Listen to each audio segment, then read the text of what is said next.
अस्सलाम वालेकुम स्टूडेंट्स, उम्मीद आप क्या खैरियत से होंगे। बच्चों बिस्मिल्लाह पढ़ लें, दुरूद पढ़ लें, फिर आगाज़ करते हैं। बिस्मिल्लाहिर्रहमानिर्रहीम। अल्लाहुम्मा सल्ली अला मुहम्मदिन व अला आलि मुहम्मदिन कमा सल्लैता अला इब्राहीम व अला आलि इब्राहीम इन्नका हमीदुम मजीद। अल्लाहुम्मा बारिक अला मुहम्मदिन व अला आलि मुहम्मदिन कमा बारकता अला इब्राहीम व अला आलि इब्राहीम इन्नका हमीदुम मजीद। रब्बि इश्रह ली सदरी वयस्सिर ली अमरी वाहलुल उक़दतम मिन लिसानी यफ़क़हू क़ौली। रब्बि ज़िदनी इल्मा रब्बि यस्सिर व ला तुअस्सिर व तम्मिम बिल खैर। बच्चों बिस्मिल्लाह दुरूद के बाद 2-3 दुआएं पढ़ी हैं। थोड़ा सा पहले आप उनका मतलब समझ लें, फिर हम अकाउंटिंग की दुनिया में चलते हैं इंशाल्लाह। पहली दुआ, रब्बि इश्रह ली सदरी, ऐ मेरे रब इश्रा खोल दे, ली मेरे लिए, सदरी मेरा सीना, व यस्सिर और तू आसान फरमा दे, ली मेरे लिए, अमरी मेरा काम, वाहलुल उक़दतम मिन लिसानी और मेरी ज़ुबान की घेरा खोल दे, यफ़क़हू क़ौली तो मैं जो बात करूँ वो सुनने वाला उसको बड़ा इजीली समझ जाए। तो ये वाली जो दुआ है आप रूटीन में भी पढ़ें, और जब आप एग्ज़ाम में जाएं तो ख़ास तौर पर इस दुआ को पढ़ें और ये चीज़ माइंड में रखते हुए पढ़ें कि जो मैं चीज़ लिखूँ वो चीज़ अगले को पहुंच जाए, वो समझ जाए, तो इंशाल्लाह अल्लाह ताला आसानियाँ करेगा। दूसरी दुआ, रब्बी ज़िदनी इल्मा, अल्लाह मेरे इल्म में इजाफा फरमा, ये भी रूटीन में रखें। तीसरी दुआ भी एग्जाम के लिए भी पढ़े और रूटीन में भी रखें, रब्बी यस्सिर, अल्लाह तू आसान फरमा दे, वला तुअस्सिर और तू इसमें मुश्किल ना डाल, वतम्मिम बिल खैर और ये जो मैंने काम शुरू किया है आप ये सोच लें या कोई भी काम सोच लें, ये जो मैंने काम शुरू किया है या अल्लाह इसे खैर के साथ मुकम्मल फरमा। तो जब आप एग्जाम में जाएंगे और ये दुआ मांग रहे होंगे तो फिर ये जो मैंने एग्जाम शुरू किया है या अल्लाह इसे खैर से मुकम्मल फरमा, ये जो मैंने सीए शुरू किया इसे खैर से मुकम्मल फरमा, ये कोई भी काम मैंने शुरू किया इसे खैर के साथ क्या करें मुकम्मल फरमा, ये जो मैंने ये क्लास शुरू की है क्रैश बैच की या अल्लाह इसे खैर से मुकम्मल फरमा। व्हाट्सएवर इट इज, जो सी भी चीज़ हो आप उसे इस चीज़ के तौर पर लेकर आ सकते हैं। हमारा सब्जेक्ट इंट्रोडक्शन टू काउंटिंग, इसका क्रैश बैच स्टूडेंट्स बहुत ज़्यादा फेल हो रहे हैं, बहुत मुश्किल में हैं, कॉन्सेप्चुअली बाज़ औक़ात बहुत वीक होते हैं, समटाइम्स असाइनमेंट्स के जस्ट पीछे पड़े रहते हैं और कहते हैं कि शायद मैं असाइनमेंट्स के पास हो जाऊँगा। असल चीज़ है बेटा, आपने फोकस करना है कॉन्सेप्ट्स के ऊपर, कॉन्सेप्ट्स को स्ट्रॉन्ग करें और कॉन्सेप्ट्स के ऊपर अपने जिसे कहते हैं ना अपने जोश के साथ अपने yes I can do it उस चीज़ के ऊपर पेपर दें। ये इस लेवल पे आपको कोई ना कोई असाइनमेंट शायद मिल रही होगी और आप उस असाइनमेंट की बेसिस पर कहें कि शायद 10 क्वेश्चन उसमें से आए हैं। हालांकि अगर आप उन असाइनमेंट्स को अगर स्टडी टेक्स्ट की एग्जाम्पल्स के साथ, स्टडी टेक्स्ट के MCQs के साथ कंपेयर करेंगे तो आपको बहुत सारे क्वेश्चन आपको वहीं से मिलेंगे, चाहे मैं असाइनमेंट बनाऊँ, चाहे कोई जैद, चाहे कोई बकर, बहुत सारे MCQs कहाँ से होंगे आप स्टडी टेक्स्ट में से होंगे। तो काइंडली अगर कोई असाइनमेंट हो उसे एज आ जस्ट कि मैं एक रिवीजन कर रहा हूँ या मैं एक टेस्ट दे रहा हूँ उसके तौर पर ज़रूर ले, लेकिन काइंडली मेरी रिक्वेस्ट है उसको अपने पेपर पास होने के लिए ना कोशिश करें। बहुत सारी मैंने खुद असाइनमेंट्स में गलतियाँ देखी हैं, असाइनमेंट्स में गलतियाँ भी होती हैं। काइंडली पहले फोकस करें स्टडी टेक्स्ट के ऊपर या फिर किसी ऐसे बंदे की असाइनमेंट पर जिसमें गलतियाँ ना हो। अभी तक मुझे गलतियाँ नज़र आ रही हैं असाइनमेंट्स में, मैं कोशिश करूँगा कि मैं भी आपके लिए लेकर आऊँ, आ जाएगी इंशाल्लाह मार्केट में। लेकिन असाइनमेंट्स में काइंडली सबसे पहला काम है स्टडी टेक्स्ट को फॉलो करना। स्टडी टेक्स्ट के एग्जाम्पल, स्टडी टेक्स्ट के क्वेश्चन अगर आपने कर लिए हैं तो फिर उस तरफ जाएँ, अदरवाइज ना जाएँ। जो MCQs दिए हुए हैं उनको सही तरीके से कॉन्सेप्चुअली करें, रट्टा नहीं लगाना, क्रैम नहीं करना। और मेरा काम है मैं आपको इंशाल्लाह फुल गो थ्रू करवाऊंगा कॉन्सेप्ट्स। इंशाल्लाह हम बोर्ड के ऊपर कुछ एंट्रीज सीखेंगे, बहुत सारा काम बोर्ड के ऊपर सीखेंगे, फिर हम कुछ दिन बाद, 1-2 दिनों बाद हम आ जाएंगे प्रोजेक्टर के ऊपर। प्रोजेक्टर के ऊपर हम थ्योरी भी पढ़ेंगे, बहुत डिटेल में थ्योरी करवाऊंगा आपको इंशाल्लाह, उसके साथ MCQs भी करेंगे इंशाल्लाह। तो टारगेट ये है कि पहले दिन मैंने इंशाल्लाह आपको बेस लेवल पर लेकर चलना, चाहे आपने पढ़ा हुआ है चाहे नहीं पढ़ा हुआ। मेरे पास एक 2 पेजेस का एक बहुत लेंथी सा क्वेश्चन है उसके अंदर बहुत सारी एंट्रीज हैं और ये बहुत सारी एंट्रीज बहुत सारे बच्चों को बहुत सारे कॉन्सेप्ट्स क्लियर कर जाती हैं। तो इनको बड़े फोकस से करना है आपने और हर चीज़ को देखना है कि आपको इस चीज़ में से कौन सी चीज़ें नहीं आती थी, अपने लिए क्या करना है, लर्न करना है। बहुत सारी चीज़ें आपको पहले से आती होंगी क्योंकि आप रिवाइज कर रहे हैं, पहले से बहुत सारी चीज़ें आती होंगी, तो बोर नहीं होना सबसे पहली बात, टेंशन ही लेनी है। आपको इंशाल्लाह इन 10 दिनों में इस हद तक मटीरियल, इस हद तक काम मिलेगा कि आप आराम से इंशाल्लाह पास हो जाएंगे। हाँ, पहले से पढ़ा हुआ, थोड़ा सा पढ़ा हुआ ज़रूरी है क्योंकि बहुत फास्ट लेआउट के अंदर हमने काम करना है। टारगेट तमाम चैप्टर्स होंगे। कोशिश करूंगा कि जो फाइनल राउंड का क्वेश्चन है जिसके ऊपर बहुत ज़्यादा बच्चे लैकिंग करते हैं, मैन्युफैक्चरिंग बिजनेस के ऊपर बहुत ज़्यादा बच्चों का कॉन्सेप्ट वीक है और ओवरऑल भी कॉन्सेप्ट्स बहुत सारे वीक नज़र आते हैं। मुझे नज़र आता है कि अगर 1000 बच्चा पेपर देता है तो अगर उसमें से सिर्फ 200 या 250 300 बच्चा पास हो रहा है तो इसका मतलब है बहुत ज़्यादा काम गड़बड़ है। ठीक, कॉन्सेप्चुअली बहुत ज़्यादा स्टूडेंट्स वीक हैं और वो मैं इंशाल्लाह वीक रहने नहीं दूंगा, आप इंशाल्लाह वीक रहेंगे नहीं कॉन्सेप्चुअली। स्टार्ट करते हैं बच्चों। मैंने लिख दी है, हेडेड्स लिख दी हैं, लेकिन हम इसी हेडेड्स के अंदर दरमियान भी काम करेंगे। सबसे पहले बच्चों आपको पता होना चाहिए, आपके एक चीज़ है statement of financial statements. Financial statements के कुछ होते हैं कंपोनेंट्स और कुछ होते हैं एलिमेंट्स। अब आपको पता नहीं इनमें डिफरेंस बच्चे मिक्स भी कर सकते हैं। तो कंपोनेंट्स को अगर मैं बात करूं, components of financial statements, FS stands for financial statements। मैं कुछ शॉर्ट वर्ड्स यूज करूंगा लेकिन मैं साथ बोल दूंगा। कंपोनेंट्स ऑफ फाइनेंशियल स्टेटमेंट्स आपकी बेटा 5 है। स्टेटमेंट ऑफ फाइनेंशियल पोजीशन, जिसे बैलेंस शीट भी बोलते हैं।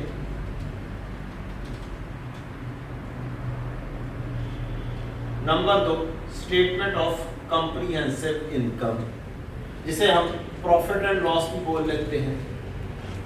नंबर 3 है बेटा स्टेटमेंट ऑफ कैश फ्लो। मैं शॉर्ट्स में लिख रहा हूं, साथ साथ बोल रहा हूं, statement of cash flow SOCF। Number 4 statement of changes in equity SOCIE, statement of changes in equity. Number 5 notes to the financial statements. FS stands for financial statements, notes to the financial statements, statement of financial position, statement of comprehensive income, statement of cash flow, statement of changes in equity, notes to the financial statements। ये है components और 5 ही elements हैं। इनमें से 2 तो final account के हैं, आपने पढ़ भी रखे हैं और आपको आने भी चाहिए। इन 3 के नाम आपको आने चाहिए, statement of cash flow, statement of changes in equity, statement of notes to the financial statements. ये सिर्फ नाम आपको पता होना चाहिए, बनाएंगे हम इससे अगले लेवल पर जाके आप मुझसे अगली क्लास पढ़ेंगे, उसमें आपको करवा रहा होगा इंशाल्लाह। FAR में स्टेटमेंट ऑफ कैश फ्लो भी है, statement of change in equity भी है, notes to the financial statement भी है। तो अभी इंट्रोडक्शन टू अकाउंटिंग में आपके लिए ये फाइनल अकाउंट की ये 2 चीज़ें आप प्रैक्टिकली कर रहे होंगे और आपने की भी है, बनाई भी है, लेकिन इसको बनाने का तरीका हर बंदे का डिफरेंट हो सकता है। कुछ बहुत ज़्यादा वर्किंग्स करवा सकते हैं, कुछ मेरे जैसे एग्जामिनर प्लस माइनस कर देता है तो मैं उसका आपको कॉन्सेप्ट डेबिट एंड क्रेडिट में देकर फिर आपसे बनवाऊंगा और आप कहेंगे कि ये तो बड़ी जल्दी हो जाए क्वेश्चन इंशाल्लाह, बशर्ते जिंदगी। अच्छा, कंपोनेंट्स हो गए हमारे 5 बात कर दी, 2 ये है। एक है एलिमेंट्स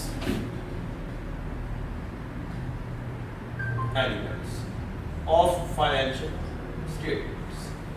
फाइनेंशियल स्टेटमेंट्स में एलिमेंट्स वो भी 5 एलिमेंट्स। नंबर 1 आपका इक्विटी, नंबर 2 आपका एसेट्स, नंबर 3 आपका लायबिलिटीज, नंबर 4 आपका ये स्टेटमेंट ऑफ फाइनेंशियल पोजीशन के एलिमेंट्स होते हैं। फिर एक आती है आपकी इनकम और नंबर 5 आपका आता है एक्सपेंसेस। ये 5 एलिमेंट्स हैं। अब कोई आपको एमसीक्यू कहे what are the 2 elements of financial statements, और आपको इसमें 2 उठाए और 3 इसमें से उठाए, और आप कहीं पता नहीं कंपोनेंट्स कौन से हैं और एलिमेंट्स कौन से थे, मैं भूल ही गया। तो ये चीज़ याद रखनी है, इधर कंपोनेंट्स हैं, ये एलिमेंट्स हैं, दोनों चीज़ें इसी एक चीज़ की हैं, फाइनेंशियल स्टेटमेंट्स की हैं। तो ये नाम भी इस लेवल पर आपको याद होना बहुत ज़रूरी है, क्योंकि जब एमसीक्यूज आने हैं, थ्योरेटिकल चीज़ आनी है, अगर थ्योरेटिकल ना होती तो फिर मैं कहता यार मसला ही कोई नहीं है, टेंशन नहीं है, आपको बस ये 5-6 चीज़ें पता नहीं ये क्या है, कहानी खत्म। आपको कंपोनेंट का नहीं नाम पता है, आपको पता है फाइनेंशियल स्टेटमेंट भाई उस पर 5 चीजें होती हैं, बस ठीक है, कंपोनेंट वर्ड का नहीं पता ना से। लेकिन यहाँ पर अब ये नाम भी बहुत इंपॉर्टेंट हो जाते हैं जब आपने एमसीक्यूज देखने होते हैं, तो थ्योरी को भी बड़े गौर से पढ़ना बहुत जरूरी चीज होती है कि ये चीज कही जा रही है तो क्या कही जा रही है। अब ये है बेस ऑफ अकाउंटिंग, यहां से बेस करनी है आपने सारी पढ़ी हुई है, मैं थोड़ी सी रिवाइज करके मैं इसकी तरफ आऊंगा इन्हीं की बेसिस के ऊपर। ये जो 5 हेड्स हैं, इसमें क्या नाम है, एलिमेंट्स हैं, इनको छोटे छोटे से कोई 5 से लेकर तकरीबन 10 के नजदीक मैं तोड़ दूंगा। इक्विटी के अंदर बेटा जी 2 चीजें मेजर आ जाएंगी, इसके अलावा भी होती हैं, पढ़ाऊंगा statement of changes in equity में मजीद चीजें भी पढ़ाऊंगा। फिर आपके लेवल के ऊपर एक कैपिटल में तोड़ रहा हूं, दूसरा ड्राइंग्स में तोड़, इनकी नेचर आपको पता होनी चाहिए। ये चीज बढ़े तो नेचर डेवलप होती है बढ़ने पर, इंक्रीज होने पर, अप होने पर। इक्विटी की इन इटसेल्फ नेचर ये बढ़े तो क्रेडिट होती है, और वही है कैपिटल की नेचर, क्रेडिट। और कैपिटल होता क्या है, ये है investment by the owner. Owner ने जो उनसे पैसे दिए हैं बिजनेस को, उसको बोलेंगे क्या, कैपिटल। एक और चीज यहां पर एक और बात बताऊं, कैपिटल का जिक्र आया तो यहां पर एक चीज और, ये है हमारा बिजनेस और ये बेचारा है उसका ओनर। बेचारा ओनर बेचारा ही होता है, सारा काम रह जाता है उसका, पैसा सारे का सारा बिजनेस में इन्वेस्ट। अच्छा जी, ये बेचारा ओनर है, इसने बिजनेस में इन्वेस्टमेंट किया है, ये बिजनेस इसका है और ये इसी का ही है। लेकिन अकाउंटिंग के अंदर ये दोनों अलग अलग है। अकाउंटिंग करते हुए बिजनेस को अलग रखना है, इस ओनर को अलग रखना है। हमने सिर्फ और सिर्फ इसके हिसाब से किताबें लिखनी है, इस बिजनेस के हिसाब से। इसके लिए दूसरा बंदा है, ये दूसरा बंदा है जिससे बाइंड कर रहे हैं ये 2 बंदे, ये भी अलग बंदे हैं, तो ये बंदे सारे के सारे अलग हैं। ठीक, हाँ, लीगली अगर मैं बात करूं तो केस अगर इसके ऊपर होगा तो केस इसके ऊपर तस्वुर किया जाएगा, इसके ऊपर केस होगा तो इसके ऊपर तस्वुर किया जाएगा। लीगली एक ही है, लेकिन अकाउंटिंग के पर्सपेक्टिव में ये 2 डिफरेंट चीजें हैं। इसको कहते हैं बिजनेस एंटिटी कॉन्सेप्ट। ये भी आपके एमसीक्यूज में आता है, आपको पता होना चाहिए। Business entity concept, separate entity concept.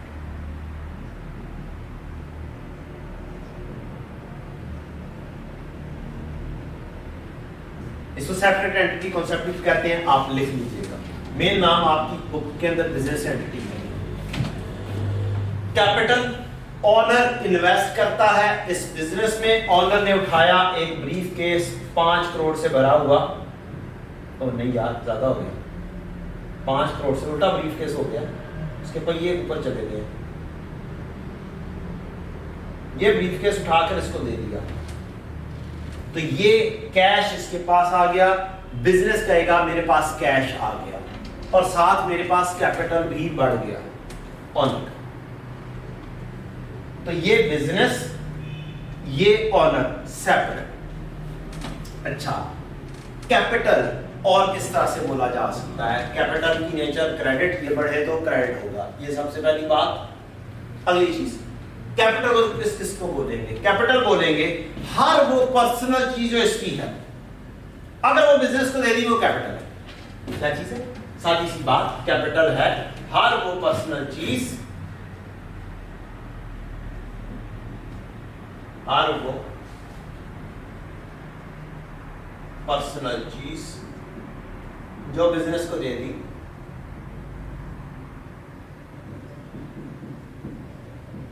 वो बिजनेस के लिए क्या है? बिजनेस हमने काउंटिंग किसके हिसाब से करनी है? ऑनर के हिसाब से नहीं करनी। ऑनर गया बाहर में, किसके हिसाब से करनी है? बिजनेस के हिसाब से। वो बिजनेस के लिए कैपिटल है।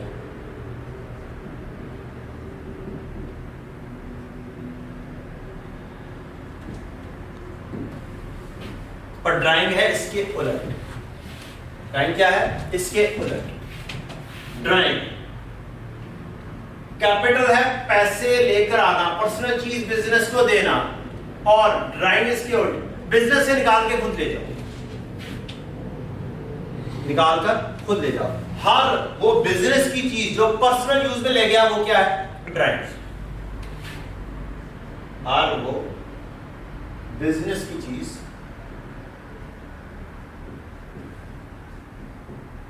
जो पर्सनल यूज में ले गया। ऑनर, कौन? ऑनर। वो ड्राइंग्स कहलाएंगे।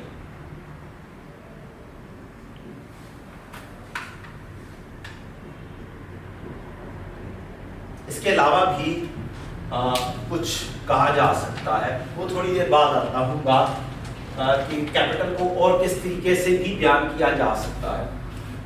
एसेट, एसेट क्या होता है जी? एसेट बढ़े तो डेबिट होता है। ड्राइंग्स कैपिटल का उलट है ड्राइंग, जो हमने देख लिया।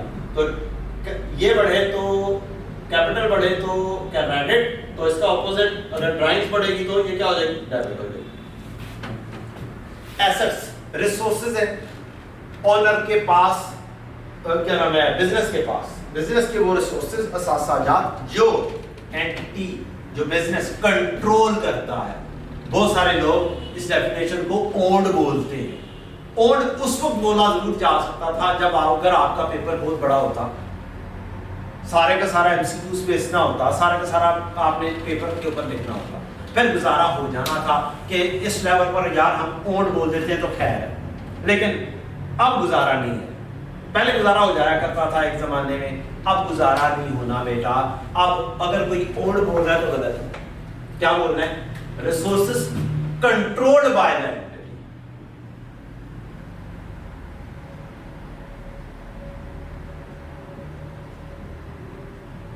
या business which will give economic benefit to the business in future। आज तो पैसे खत्म हो जाना ना, अभी ये मैंने एक लफ्ज बोला है और ये आज खत्म हो चुका है। There is no present something, everything is in future. तो फ्यूचर के अंदर क्या होगा? बेनिफिट देना है जिसने, वो क्या है? एसेट। एसेट बढ़े तो डेबिट। लायबिलिटी है आपकी ऑब्लिगेशन, कोई चीज पे करनी है, आप पैसे देने हैं। Obligation towards outsiders. मैं ये बिल्कुल डेफिनेशन के ऊपर नहीं जा रहा, मैं जस्ट पैसे बताने के लिए। ऑब्लिगेशंस हैं, पैसे देने वाले हैं। हर किस्म की पेएबल लायबिलिटी होती है। हर किस्म के पैसे बिजनेस के लिए देने वाले क्या होती है? लायबिलिटी होती है। अच्छा, अब यहां पर इक्विटी को भी या कैपिटल को भी ऑब्लिगेशन बोला जा सकता है। यहां पर मैंने कहा टुवर्ड्स आउटसाइडर, ये है टुवर्ड्स इनसाइडर। कौन? ओनर। ऑब्लिगेशन बिजनेस के ऊपर ऑब्लिगेशन टुवर्ड्स दी ओनर, इस तरह से भी बोला जा सकता है। तो लोग पूछते हैं इसकी नेचर क्रेडिट क्यों है? Obligation towards owner. तो बिजनेस के लिए ये भी एक ऑब्लिगेशन है, ये भी एक ऑब्लिगेशन है, बस बंदा फर्क है। ये बहुत सारे बाहर के बंदे हैं, बैंक है, क्रेडिटर्स हैं और फलाना फलाना फलाना है, और ये है ऑब्लिगेशन टुवर्ड्स आउटसाइडर। मैंने थोड़ी देर पहले कहा था कि कैपिटल की एक और अंदाज भी होता है बोलने का, तो मैं थोड़ी देर में डिस्कस करता हूं। तो ये इसकी नेचर सेम होने की रीजन लायबिलिटी और क्रेडिट कैपिटल या इक्विटी की नेचर सेम होने की रीजन क्या है, वो ये है कि दोनों क्या है, ऑब्लिगेशन है, बस बंदे का फर्क है। इनकम में आपकी दो तीन तरीके से हेड्स आ सकते हैं। एक आएगा बेटा आपके सेल के जरिए आपकी इनकम होती है, सेल्स मुकम्मल करने के लिए सेल्स रिटर्न होगी, S.R लिख रहा हूं, सेल्स रिटर्न नेट करने के लिए, तो मैं वो इनकम का हिस्सा बना रहा हूं। और एक होगी आपकी अदर इनकम, सेल्स की नेचर, क्रेडिट, सेल्स बढ़े तो क्रेडिट होगी, और सेल्स का ऑपोजिट सेल्स रिटर्न है, वो बढ़ेगा तो वो डेबिट होगा। अदर इनकम है, ये क्रेडिट होगी। एक्सपेंसेस को दो तीन हिस्सों में बांटते हैं। एक आपकी परचेजेस होगी,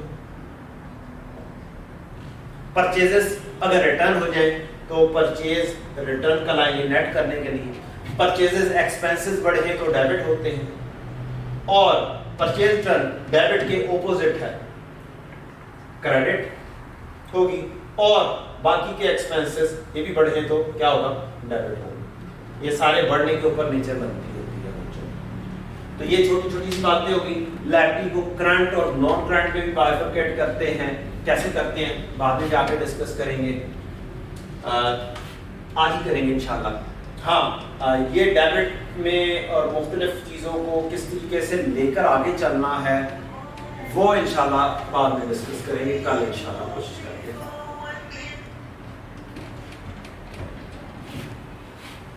अच्छा जी, आगे बढ़ते हैं बच्चों। अब हम एंट्रीज की तरफ आ जाते हैं। आपके पास पीडीएफ अवेलेबल हो गया होगा, उस पीडीएफ को आप सामने रखेंगे और एक लंबा सा क्वेश्चन आपको नजर आएगा।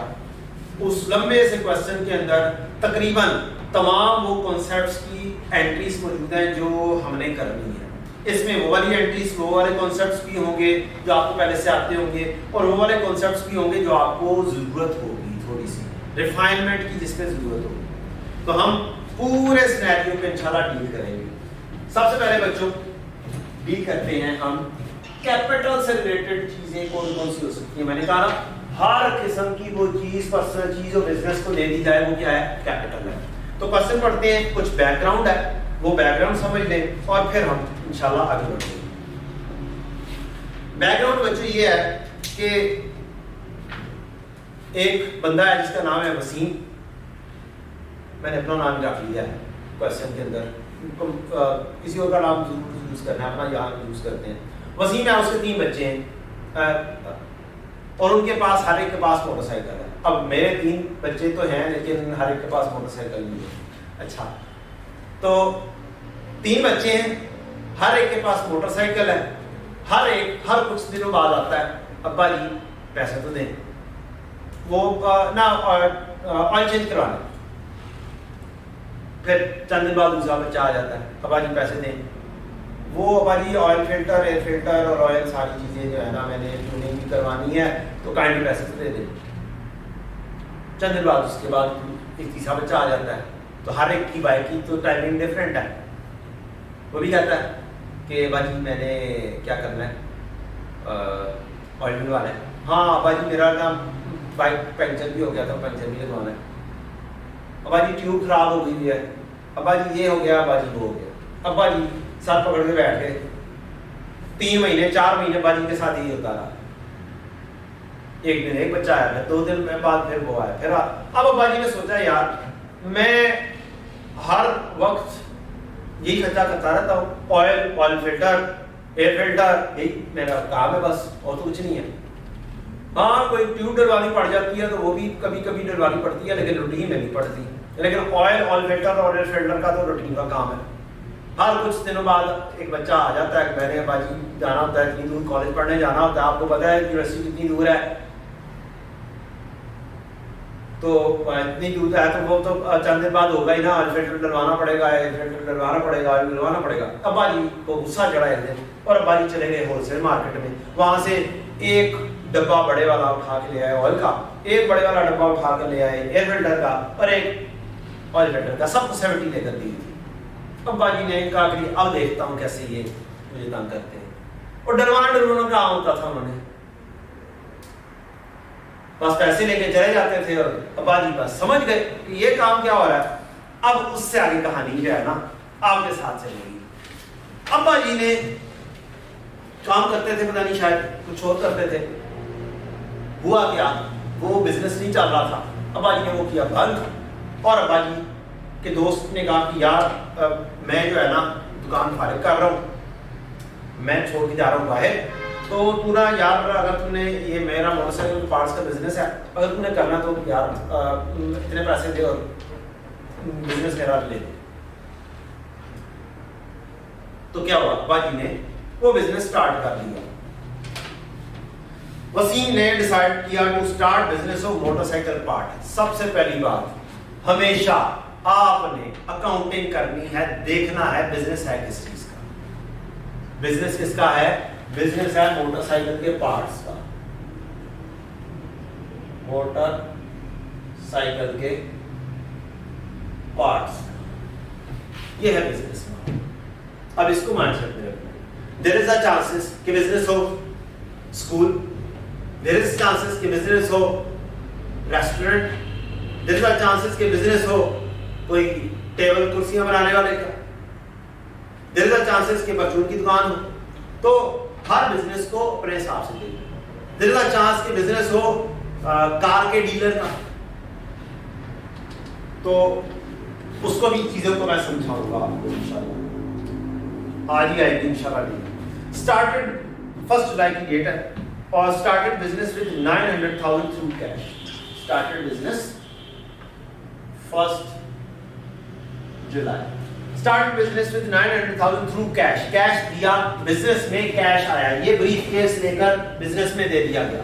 9 लाख रुपया कैश बिजनेस में लेकर आ गया, या हो सकता है ये 9 लाख रुपया उठाकर अपने दोस्त को दे दिया कि ये बिजनेस स्टार्ट हो गया, कैश में दिया गया, तो बिजनेस में कैश बढ़ गया।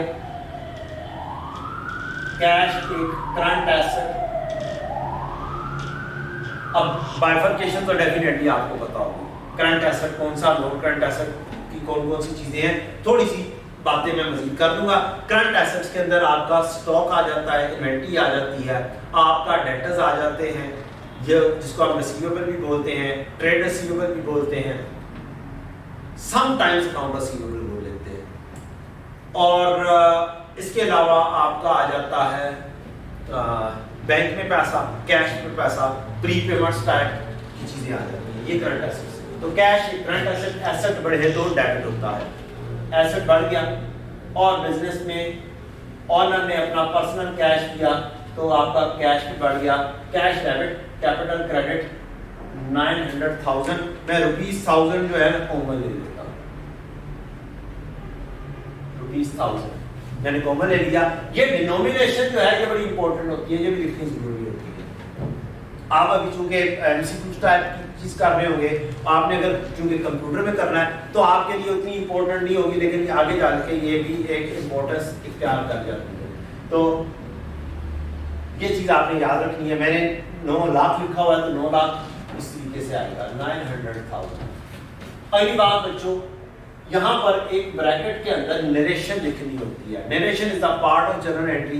दो अक्सर औकात एग्जामिनेशन में रिक्वायर नहीं होती है और एग्जामिनर स्पेसिफिकली फ्यूचर में जब आप पढ़ेंगे तो स्पेसिफिकली लिखा हुआ मिलेगा कि these are not required to the examiner. अगर ना लिखा हो तो फिर ये आपको लिखनी चाहिए। मैं बस पहली के अंदर नरेशन लिखूंगा, बाद में मैं कुछ नहीं लिखूंगा। तो आप इसके अंदर कुछ भी लिख सकते हैं, इन्वेस्टेड इन बिजनेस, बस इस तरह से कुछ ना कुछ आपने नरेशन लिख देनी है जिससे ये पता चले कि ट्रांजैक्शन है किस।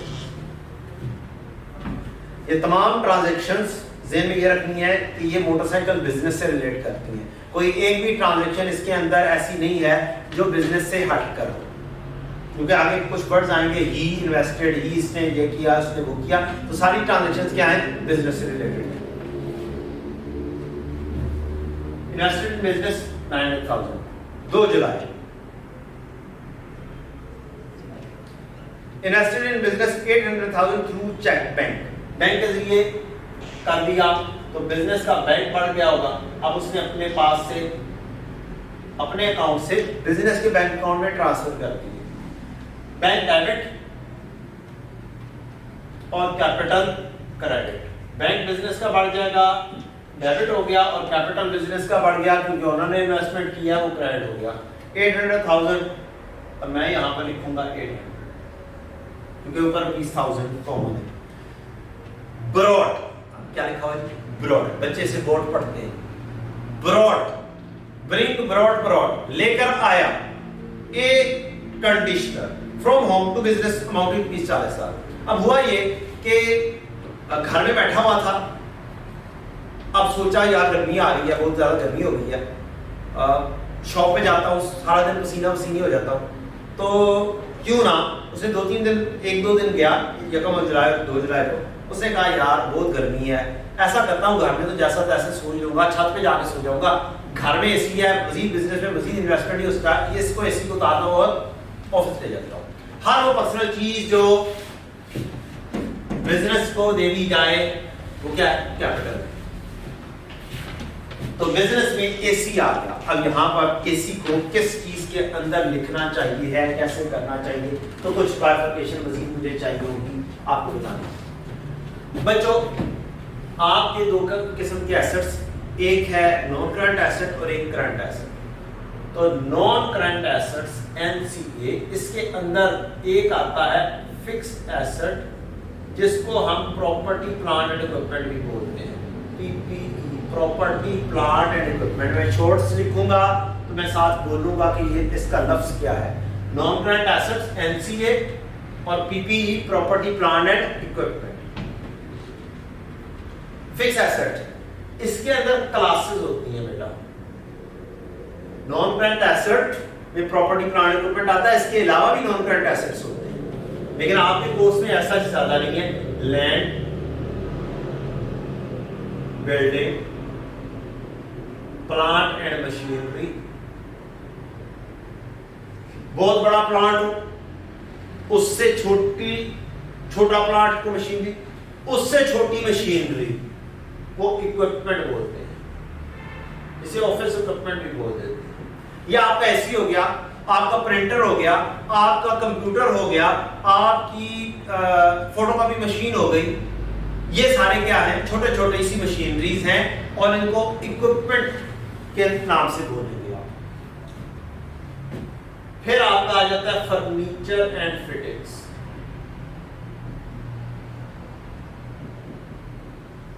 फर्नीचर, ये कुर्सी, ये पड़ी हुई कुर्सी, ये क्या है? फर्नीचर। जो ये बोर्ड है ये फिक्स हुआ है, ये फिटिंग्स है, ये फिट हुआ है। ये जो सीलिंग हुई है ये फिट हुई है, ये फिटिंग्स है। जो घर में अलमारी जो फिट हुई है वो फिटिंग्स है। जो सोफा पड़ा हुआ है घर में वो क्या है? फर्नीचर है। तो ये furniture and fittings. Vehicles, vehicle में आपका साइकिल भी आ जाएगा, व्हीकल में आपका मोटरसाइकिल भी आ जाएगा, व्हीकल में आपका कार भी आ जाएगी, व्हीकल में आपका मर्सिडीज बेंज भी आ जाएगी, पिजारो भी आ जाएगी, व्हीकल में बस भी आ जाएगी, ट्रेन भी आ जाएगी, जहाज भी आ जाएगा, सब कुछ व्हीकल ही। तो ये मेजर आइटम्स हैं। कुछ लोग इक्विपमेंट में से अब कंप्यूटर को अलग करना शुरू हो गए हैं क्योंकि कंप्यूटर एक बहुत बड़ी आइटम बन गई है बिजनेस के लिए। तो आप इसको स्टैंडर्ड कहता है अलग करके बयान कर सकते हैं। तो लेकिन अब व्हीकल्स है, मैंने एक बाइक खरीदी, एक कार खरीदी, तो मेरे पास बिजनेस में 4-5-6 चीजें हैं, तो अब मैं हर एक के लिए अलग अलग लेजर नहीं बना सकता कि बाइक का अलग लेजर हो, कार का अलग लेजर हो, बस का अलग लेजर हो, क्योंकि तीनों चीजें जरूरत होती है। बस की सब की जरूरत होती है, बस को एम्प्लॉइज को ले जाने लाने के लिए जरूरत होती है, तो चंद चीजें होती हैं, तो वो एक ही लेजर के अंदर लिखी जाती है व्हीकल्स में। तो अब ऑफिस इक्विपमेंट खरीदा है, आया है एसी, मैं एसी ब्रैकेट में लिख दूंगा और फिर मैं अब आपको बताने लगा हूं कि ये नरेशन किस लिए इंपॉर्टेंट होती है। ये अब आपका इक्विपमेंट आ गया, इक्विपमेंट अकाउंट डेबिट और कैपिटल बिजनेस का credit. AC brought from home, दिखाई थोड़ी सी गंदी लिख रहा हूं, जल्दी लिख। इक्विपमेंट, अब ये एसी ये बता रही है, नरेशन बता रही है कि क्या चीज लाई गई है। एयर कंडीशनर लाया गया है। कहां से लाया गया? घर से उतार के लाया गया। तो ये क्या हो गया? कैपिटल खुद ब खुद हो गया और इक्विपमेंट बिजनेस का बढ़ गया। है सिर्फ ये 40,000 था, तो 3 से ऊपर गए और 1 2 यहां पर आ गए। ये थी 3 तारीख की transaction, 3 July. Mr. Wasim brought all air filter, oil filter and oil left at home in the business। अब आपको पुरानी कहानी याद आ गई। वो डब्बे लेकर आया था, घर में पड़े हुए थे, अब बिजनेस शुरू कर दिया। तो उसने क्या किया? वो डब्बे उठाए और इधर ले आया, बिजनेस में ले आया। अब वो क्या करेगा? दुकान के ऊपर रखेगा, यहाँ पर जाएगा, ऑयल भी, ऑयल फिल्टर भी। अब बच्चे आएंगे भी तो क्या करेंगे? दुकान भी है, बाहर बैठा हुआ बंदा भी है, वो कहेंगे अब खुद को खुद ही कम हो जाएगा, बच्चों का आना कम हो जाएगा। फिर बताएगा हाँ भाई बच्चों, अब किधर रही, किधर गए तुम्हारे ऑयल और फिल्टर? अब बाबा जी ने ये बिजनेस शुरू कर दिया। तो क्या किया? घर से उठाकर ले आए, क्या कि बेचेंगे। अब चूंकि आप पढ़ चुके हुए हैं तो मैं क्या कहूँगा, 4 जुलाई को आपको दोनों ऑप्शन बता दूंगा कि बिजनेस में आपकी परचेजेस बढ़ जाएंगी। बिजनेस में क्या होंगी? परचेज बढ़ जाएंगी, क्योंकि ये आप बेचनी है। परचेजेस कहते हैं वो वाली आइटम्स आना बिजनेस में जो रीसेल पर्पसेस के लिए। तो परचेजेस याद करें ऐड करें। अगर आपका सिस्टम पीरियोडिक है परचेजेस, अगर आपका सिस्टम परपेचुअल है तो इन्वेंटरी। अगर आप बिल्कुल बेसिक लेवल पर पढ़ रहे होते तो मैं सिर्फ परचेजेस आपको बताता, मैं परपेचुअल सिस्टम का जिक्र भी ना करता। और कैपिटल क्रेडिट, हर वो पर्सनल चीज जो बिजनेस में आ जाए वो क्या कहलाती है? कैपिटल कहलाती है। तो ये आया जनाब 35,000 का, इनकी वैल्यू थी 35,000। 3 सिफर ऊपर गए और 2 सिफर बाकी दो इधर रह गए, 35,000। तो 4 तरीकों से या 3 तरीकों से आप कह सकते हैं कैपिटल रेज हो सकता है। एक कैश या कैपिटल, दो कहना चाहे दो कह लें, एक कहना चाहे एक कह लें। और ये तो है कॉमन, बिल्कुल कॉमन। ये दो कॉमन नहीं, तो एग्जामिनर इसके ऊपर ज्यादा एम्फेसाइज करना चाहे तो कर सकता है कि प्रॉपर्टी प्लांट एंड इक्विपमेंट के जरिए भी कैपिटल आ सकता है और इन्वेंटरी के जरिए भी कैपिटल आ सकता है। तो ये 4 तरीके हो गए बच्चों। अब ये कैपिटल से रिलेटेड ट्रांजैक्शंस हो गई हैं खत्म। अब अगली चीज से ट्रांजैक्शन रिलेटेड शुरू होंगी। 5 July, purchase a bike for business 50,000 through cash for making home delivery of parts. अब होम डिलीवरी नहीं हो रही, हमने मोटरसाइकिल खरीदा है, काइंडली बाइक खरीदी है। अगर यहाँ पे लिखा होता ना purchase a motorcycle for business तो भी वही बात थी। अब ये मोटरसाइकिल के पार्ट्स नहीं खरीदी है, बिजनेस देख रहे हैं किस चीज का है। मैंने मोटरसाइकिल खरीदी है ताकि मैं क्या कर सकूं? होम डिलीवरी करवा सकूं। तो ये मोटरसाइकिल है, एक व्हीकल है, व्हीकल डेबिट, व्हीकल बिजनेस का बढ़ गया, व्हीकल डेबिट और थ्रू कैश है, कैश क्रेडिट।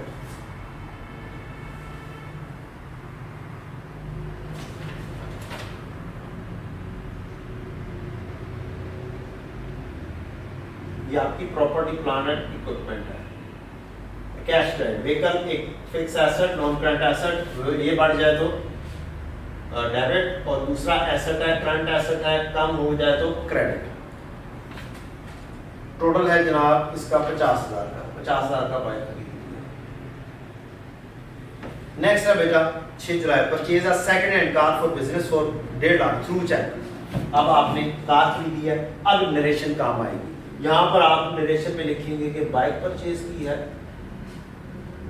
और यहां पर व्हीकल अकाउंट ही डेबिट होगा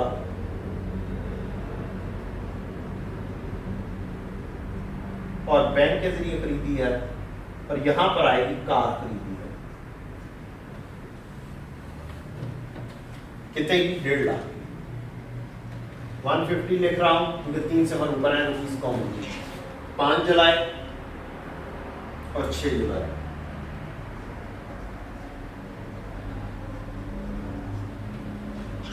7 July purchase office equipment for 5,000 for cash and 11,000 through cheque. अब हमने 7 तारीख को इक्विपमेंट खरीदा है, इक्विपमेंट खरीदे, मार्केट गए, मार्केट जाके ऑफिस इक्विपमेंट खरीदा, जेब में पैसे थे 5,000, उसे 5,000 पकड़ाया और 7 कहा जी भाई जी ये चेक रख लें और डिपॉजिट करवा दीजिए, अगर क्लियर हो जाएगा। जाने वाला था, उसने एक्सेप्ट कर लिया। तो इसको 2 हिस्सों में भी लिख सकते हैं, अलग-अलग करके भी और इकट्ठा भी। इकट्ठा लिख देता हूँ, ऑफिस इक्विपमेंट बिजनेस का बढ़ गया, और इकट्ठा लिखना किस तरह से, ऑफिस इक्विपमेंट ये बिजनेस का बढ़ गया, और कैश चला गया, कैश जाएगा, कैश डाउन होगा कितने से, 5,000 से, तो ये 5 कम हुआ, और बैंक से चेक दे दिया, ये भी कम हो गया, ये 11 का है। तो टोटल इक्विपमेंट कितने का है, 16 का। अल्टरनेटिवली आप एंट्री कर सकते हैं, office equipment debit, cash credit 5,000 से, दोनों 5, और दूसरी एंट्री ऑफिस इक्विपमेंट डेबिट और बैंक क्रेडिट 11,000 से। 6 जुलाई की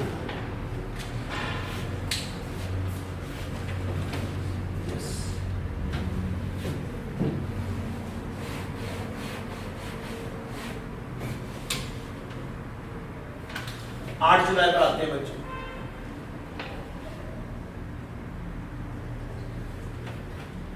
purchase office furniture 12,000 on account, on account या ऑन क्रेडिट या उधार एक ही चीज की बात है। परचेज ऑफिस फर्नीचर खरीदा है, पार्ट्स नहीं खरीदे, there is a huge difference. Office furniture, furniture खरीदा, फर्नीचर एक fix asset, property plant and equipment, ये बढ़ गया, और ऑन अकाउंट है तो इसके लिए आप अकाउंट पेएबल यूज करेंगे, फॉर फर्नीचर लिख सकते हैं साथ, कि फर्नीचर के लिए आपने पैसे देने हैं, एक लाइटी बढ़ गई, उधार कर दिया आपने, कितने में, 12,000 रुपीज, 1000 में करेंगे हम काम, जब 20,000 में करेंगे तो 12 ऐसे करेंगे। Return sum of office equipment amount rupees 2,000 on cash. अब ऑफिस इक्विपमेंट खरीदा है हमने उधार पर या कैश पर, ऑफिस इक्विपमेंट ये, अब कैश भी दिया हुआ है, बैंक के जरिए भी खरीदा है, नहीं पता वापसी पे क्या होगा, क्वेश्चन में कुछ ना लिखा हो तो जैसे ट्रांजैक्शन हुई है वैसे देंगे, उसकी रिवर्सल भी होगी। मींस अगर मैंने उधार पे खरीदा होता तो वापसी होती तो वो भी उधार के ऊपर ही होती, लेकिन अगर लिख दिया, स्पेसिफाई कर दिया कि भाई यहाँ पर उधार हुआ था, अब उसने हमने चीज वापस की है, उसने हमें कैश दे दिया फौरी तौर पर, तो जैसी चीज हुई है वो लिखी होगी, आपने वो चीज लिखी है। Return sum of office equipment amounting to 2,000 on cash, हमने जब चीजें वापस की तो ऑफिस इक्विपमेंट बिजनेस का काम हो गया। अब बच्चों लिखे जाने पर पाबंदी है कि क्रेडिट बाद में लिखना है, सोचने पर कोई पाबंदी नहीं है।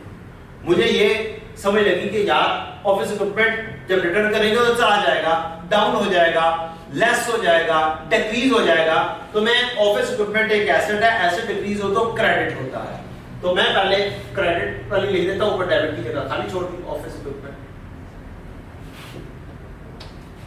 कितने का, 2,000, खब्बा डेबिट और सज्जा क्रेडिट, लेफ्ट साइड वाला डेबिट और राइट साइड वाला क्रेडिट, ये आपस में बराबर होते हैं, लिहाजा मैंने 2 लिख दिया यहाँ पर, और मुझे कैश आ गया। अब मुझे समझ लिया हाँ मेरी एंट्री ठीक हो गई, लेकिन पहले मैंने ये सोच लिया था और मैं इसके ऊपर क्या था, सही था, श्योर था, तो बस ये वाली लिखो तो दूसरी चीज खुद ब खुद खिंच के आएगी, क्योंकि दोनों चीजें क्या होती बराबर है।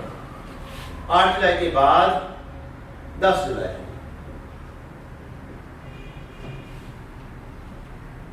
12 July return office furniture 3500 which was purchased on credit. अब ये वाला उधार किया था, जब चीज वापस कर देंगे तो उधार भी क्या हो जाएगा, कम हो जाएगा, ऑब्लिगेशन भी क्या हो जाएगी, कम हो जाएगी, तो अकाउंट पेबल कम हो गया, अकाउंट पेबल, लायबिलिटी कम हो जाए तो डेबिट होती है, account payable for furniture debit, और office furniture, furniture credit, furniture account credit कितने से वापस 3.5 रुपीज 1000 में, इस वजह से ये 3 पॉइंट भी बन रहा है। 10 जुलाई के बाद 12 जुलाई। अब बच्चों यहां से शुरू हुई थी मेरी बाइंग इसकी property plant. Property plant equipment cash के जरिए बाय हो सकता है, प्रॉपर्टी प्लांट इक्विपमेंट बैंक के जरिए भी बाय हो सकता है, प्रॉपर्टी प्लांट इक्विपमेंट एक मिक्सचर के जरिए भी बाय हो सकता है, कैश और बैंक इकट्ठा दे दें। प्रॉपर्टी प्लांट इक्विपमेंट उधार पर भी बाय हो सकता है, सिर्फ उधार पर। प्रॉपर्टी प्लांट इक्विपमेंट की वापसी के अगेंस्ट मुझे कैश भी मिल सकता है, मुझे बैंक भी मिल सकता है, मेरा उधार भी कम हो सकता है। तो ये सारी की सारी चीजें आगे प्रॉपर्टी प्लांट एंड इक्विपमेंट से रिलेटेड आपकी सारी की सारी ट्रांजैक्शंस हो गई। तो दो किस्म की ट्रांजैक्शंस जनरली मैंने डील की हैं, एक कैपिटल से रिलेटेड जो भी 4 चीजें डिस्कस की, एक फिक्स एसेट से रिलेटेड कि ये कैसे कैसे बाय हो सकता है। अब बच्चों एग्जामिनर जो है वो आपसे एंट्रीज भी पूछ लेता है, आपसे ये भी पूछ लेता है कौन सी चीज बढ़ेगी, कौन सी चीज कम होगी, कौन सी चीज इंक्रीज होगी, कौन सी चीज डिक्रीज होगी। तो आप एंट्री देखो, एंट्री सोचो, उस ट्रांजैक्शन को सोचो, एंट्री क्या बनती है, cash debit office equipment credit बनता है। तो इसके अंदर क्या हो रहा है, कैश इंक्रीज हो रहा है और ऑफिस इक्विपमेंट डिक्रीज हो रहा है, एक एसेट बढ़ रहा है, एक एसेट कम हो रहा है। ईयरली एंट्री है, इंक्रीज डिक्रीज की फॉर्म में सोचें तो हमारी लायबिलिटी डिक्रीज हो रही है और हमारा फर्नीचर भी डिक्रीज हो रहा है। तो ये दोनों चीजें आपके लिए आगे आपके सामने। नेक्स्ट ट्रांजैक्शन है बेटा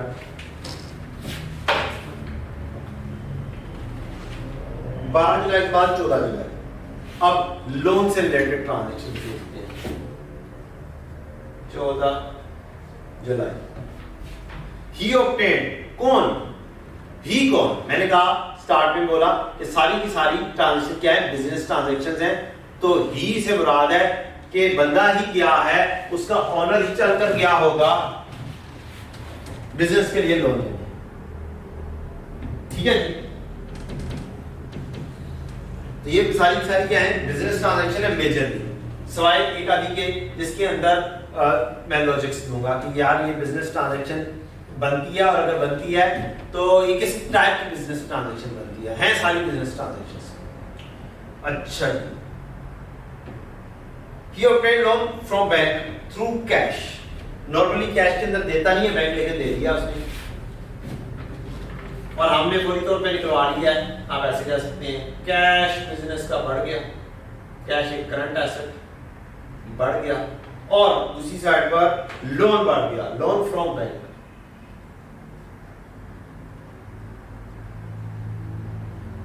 लोन फ्रॉम बैंक एक लायबिलिटी, बाद में पैसे दे वापस करने हैं।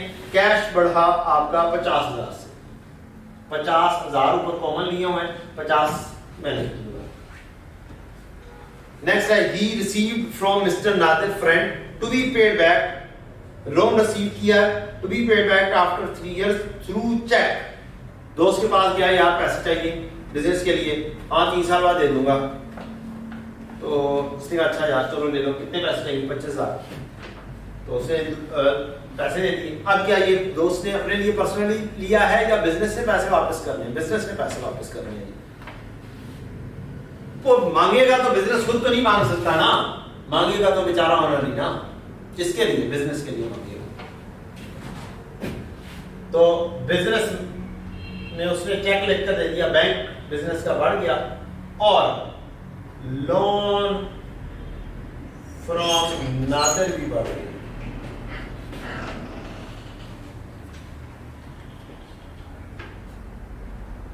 $25,000। 14 जुलाई 16 जुलाई।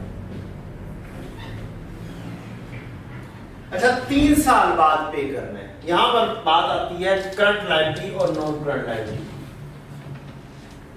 थोड़ी सी बात समझ लें बच्चों, करंट और नॉन करंट की भी बात करते हैं। ये यहां पर यस है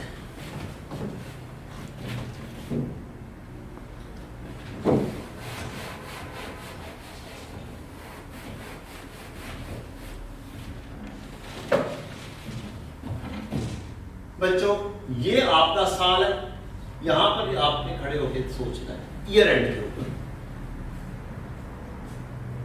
ऐसी ऑब्लिगेशन जो अगले साल के एंड तक, अब ये साल के एंड पे खड़े हुए हैं, आपसे 31 दिसंबर 22 पर खड़े हैं और अगला साल का एंड होना है 31 दिसंबर 23 तक। यहां पर खड़े होकर आप फ्यूचर में देख रहे हैं कि अगर मैंने यहां पर कोई पे करनी है, चाहे 1 जनवरी 23 को, चाहे 31 दिसंबर 23 को, ये अगले साल के अंदर अंदर फाल कर रही है, तो ये करंट लायबिलिटी होगी। और ऐसी चीज जो आपने इसके बाद पे करनी है, चाहे वो 1 जनवरी 24 ही क्यों ना हो, ये नॉन करंट लायबिलिटी होगी। मजीद इससे रिलेटेड, लोन से रिलेटेड बातें हम बाद में करेंगे। फिलहाल ये नॉन करंट लायबिलिटी मैं बोल देता हूं क्योंकि 3 साल का कहा गया। ये हमारी क्या चीज होगी, लोन से रिलेटेड ट्रांजैक्शन हमारी मुकम्मल होगी बच्चों। लोन की रीपेमेंट से रिलेटेड ट्रांजैक्शन बाद में करेंगे, आ जाएगी होगी इंशाल्लाह। अब बात करते हैं हम purchases. Purchase goods for cash 35,500। आपको बहुत सारी चीजें आती हैं, टेंशन नहीं लेनी आपने। मैं जस्ट आपको क्या करवा रहा हूँ, एक रिवाइज करवा रहा हूँ, आपको कुछ डिटेल्स बता रहा हूँ। हो सकता है आपको इन चीजों का पता हो सकता है ना पता हो सकता है आपका एम्फेसिस हो सकता है ना हो, तो इट डिपेंड्स। आपको एक जगह पर बहुत सारी ट्रांजैक्शंस की रिवीजन मिल जाएगी इंशाल्लाह। Purchase good for cash, for cash का मतलब आप गुड्स खरीदिए, अब दरमियान में ट्रस्ट की आनी है। Purchase goods for cash, goods लिखा होगा तो इसका मतलब है ये वो वाली चीजें ली हैं जो आपने बेचनी है, फॉर रीसेल पर्पसेस है। और अगर वो रीसेल पर्पसेस है तो मेरे पास परचेजेस का अकाउंट हिट होगा और बोला हमने कि ये परचेजेस है। परचेजेस बिजनेस की आप हो जाएगी, परचेजेस एक एक्सपेंस, इसकी नेचर बढ़े तो डेबिट होती है। परचेजेस डेबिट और कैश बिजनेस से चला जाएगा, कैश डाउन हो जाएगा, कैश डिक्रीज हो जाएगा, कैश क्रेडिट। 18 जुलाई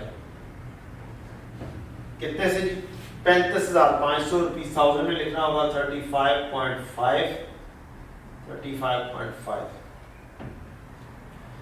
goods purchase through cheque, cheque के जरिए 32,000 की मिलेगी, तो परचेजेस डेबिट और बैंक क्रेडिट। बैंक के जरिए आप परचेज की 18 जुलाई के बाद 20 जुलाई।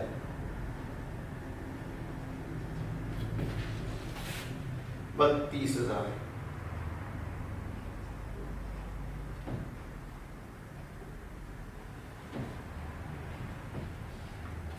Purchase motorcycle parts on credit, 22 जुलाई को मोटरसाइकिल के क्या किए पार्ट्स खरीदे हैं, 20 जुलाई 22 जुलाई को।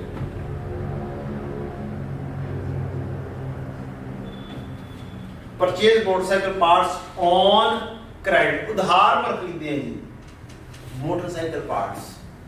अब बच्चे क्या करते हैं, मोटरसाइकिल है और यार ये तो प्रॉपर्टी प्लांट इक्विपमेंट, बेटा जी गौर से देखना है, बिजनेस किस चीज का है, टॉप पर बताया है मोटरसाइकिल के पार्ट्स का ही बिजनेस है, तो सिर्फ लफ्ज नहीं पढ़ना।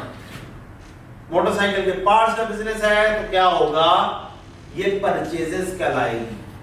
तो बिजनेस के लिए जो सी चीज में डीलिंग हो रही है उससे रिलेटेड अगर चीज बाय कर रहे हैं तो वो क्या होगा, परचेजेस कहला जाएगी। परचेजेस डेबिट, उधार पर खरीदे। अब क्रेडिटर क्रेडिट आ जाएगा, इसको क्रेडिटर भी बोल सकते हैं, इसको हम ट्रेड पेबल भी बोल सकते हैं।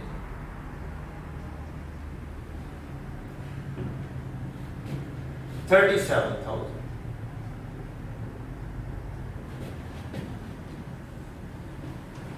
बाईस जुलाई के बाद बेटा 24 July, goods return which were purchase for cash, goods return हुई है which were purchase for cash.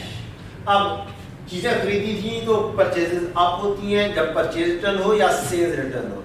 यहां पर थोड़ा सा मुश्किल पेश आती है, तो बस सोचो परचेजेस की नेचर क्या है, डेबिट है, तो परचेज रिटर्न उसके ऑपोजिट नेचर पर है, ये क्या हो जाएगी, क्रेडिट हो जाएगी।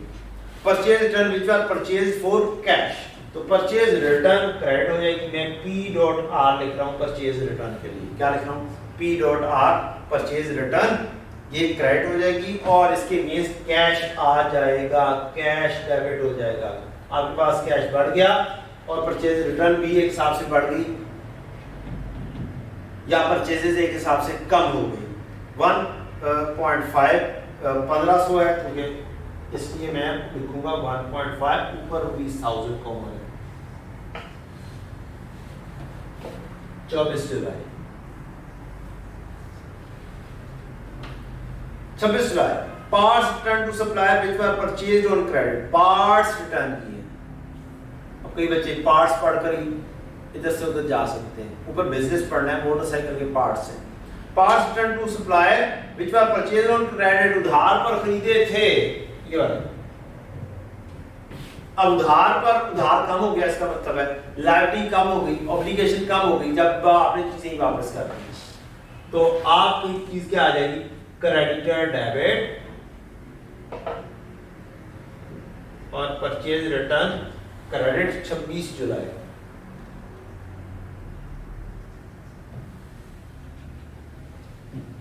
$3,000, तो ये 3,000 के लिए मैं क्या लिखूंगा, 3 लिखूंगा।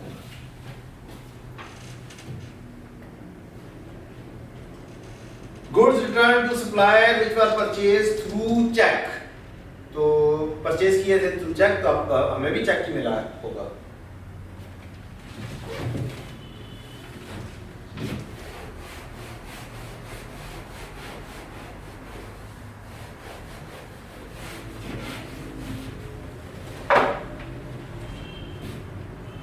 जुलाई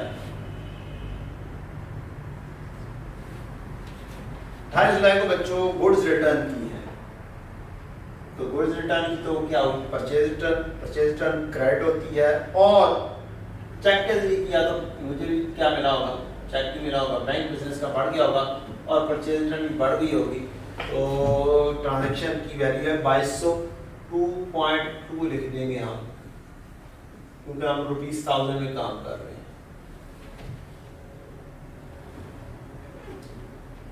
He sold parts on cash, cash के ऊपर चीजें। अब ये आपकी परचेजेस का कहानी खत्म हो गई। परचेज से रिलेटेड ट्रांजैक्शंस, परचेज से रिलेटेड ट्रांजैक्शन, परचेज कैश में भी हो सकती है, बैंक के भी हो सकती है, उधार भी हो सकता है। परचेज रिटर्न कैश के ऊपर भी हो सकता है, उधार की वापसी भी हो सकती है, खत्म हो सकता है उधार, और बैंक के जरिए भी हो सकती है। तो ट्रांजैक्शन हर किस्म की आपके पास आ गई, रिवाइज हर किस्म की हो गई कि ये इस तरीके से रिटर्न भी हो सकती है।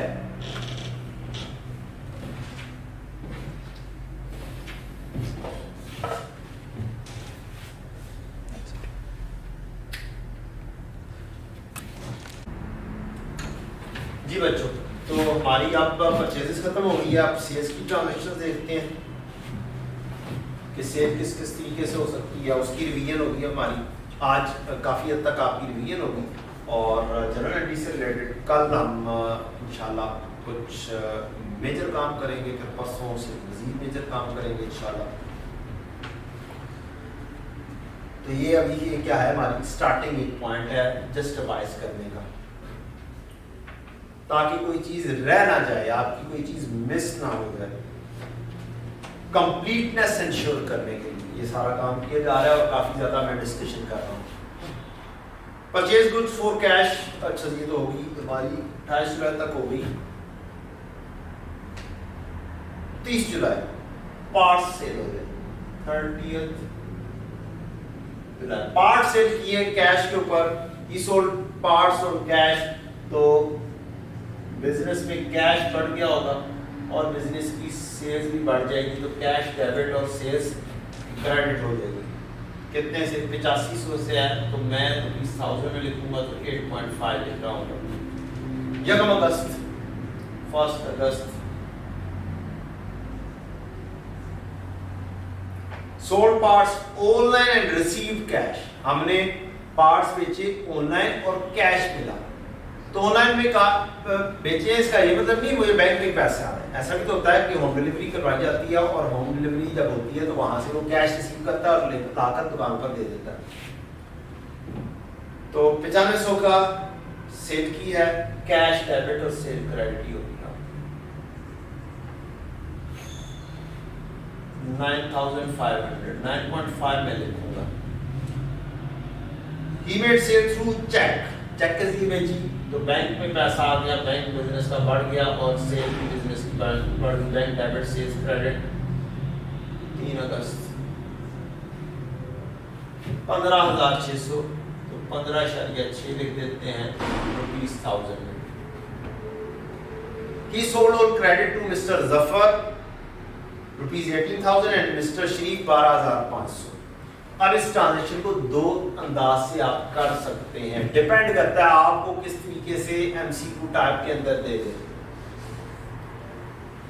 आपको अगर देगा तो आपको इसकी एक कंबाइंड एंट्री पास करनी पड़ेगी। वो क्या होगी? गुड्स बेची हैं तो आपकी सेल होगी, तो सेल बढ़ेगी तो सेल क्रेडिट होगी। दूसरी चीज है कि अब दो बंदों को बेची है, एक है जफर उधार पर बेची है तो डेटर जफर कहलाएगा, और दूसरा है शरीफ उधार पर बेची है तो डेटर शरीफ कहलाएगा। जफर को बेची है 18,000 18 आ जाएगा, और शरीफ को बेची है 12,500 12.5 आ जाएगा। आपकी टोटल सेल हो जाएगी 30.5। ये है कंबाइंड एंट्री। और अगर एमसीक्यू आएगा और इसी तरह से एक ट्रांजैक्शन आएगी और कहा जाएगा कि ये किस तरीके से लिखी जानी है तो इस तरीके से लिखी जाएगी। अगर वैसे काम करना हो, एमसीक्यू का ना हो, जस्ट एंट्री लिख के बतानी हो, तो इसको दो हिस्सों में भी तकसीम करके लिख सकते हैं, डेटर डेबिट सेल्स क्रेडिट, और 18,000 के साथ फिर से डेटर शरीफ डेबिट और सेल्स क्रेडिट 12,500 से 5 अगस्त 7 अगस्त। He received goods earlier sold through cash। इस लाइन का मतलब है he received goods, चीजें वापस आई हैं, पहले बेची थी वो वाली चीज वापस आई। चीजें रिसीव परचेजेस की भी होती है, जब परचेज करते हैं उसमें भी चीजें रिसीव होती है, लेकिन अब क्या हो रहा है, अब आपकी सेल्स वापस आ रही है, चीजें वापस आ रही है, तो सेल्स रिटर्न हो रही है। पहले सेल्स की ट्रांजैक्शन देखी हमने, कैश के जरिए हो सकती है, बैंक के जरिए हो सकती है, उधार हो सकती है। अब क्या हो रहा है, रिटर्न की कहानी।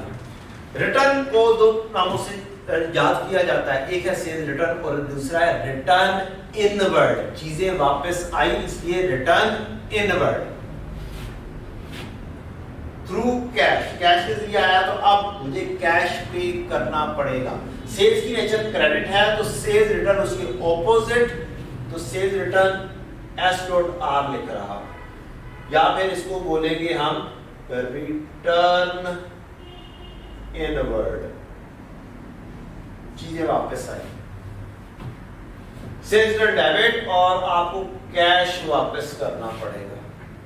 ये क्रेडिट टोटल है 1500, 1.5 लिख देता हूं ₹20,000 में। 7 August 9 August goods return out of cash sales through cheque. Goods वापस हुई हैं out of cash through cheque. अब थी कैश सेल्स, लेकिन अब जब हमारे पास आई चीजें तो हमारे पास कैश अवेलेबल नहीं था, हमने कहा कि यार ये चेक ले लो। तो अगर वो स्पेसिफिक कर दिया है तो फिर क्या होगा, हमें उसी तरीके से फॉलो करना है, सेल्स रिटर्न डेबिट और बैंक क्रेडिट। तो इस तरह की ट्रांजैक्शन हो सकती है जरा सी घुमा के, जिसके अंदर आप क्या कर सकते हैं, फंस सकते हैं, गलती कर सकते हैं। ऐसे ही लिखा हो, आपको 2-3 ऑप्शन दिए हो, एक ऑप्शन ये है, दूसरी ऑप्शन है सेल्स रिटर्न डेबिट और कैश क्रेडिट, तीसरी ऑप्शन है सेल्स रिटर्न डेबिट और डेटर क्रेडिट। तो आपको कौन सी चूज करनी होगी, थ्रू चेक की वजह से बैंक चूज करना होगा। 9 अगस्त हो गया। 11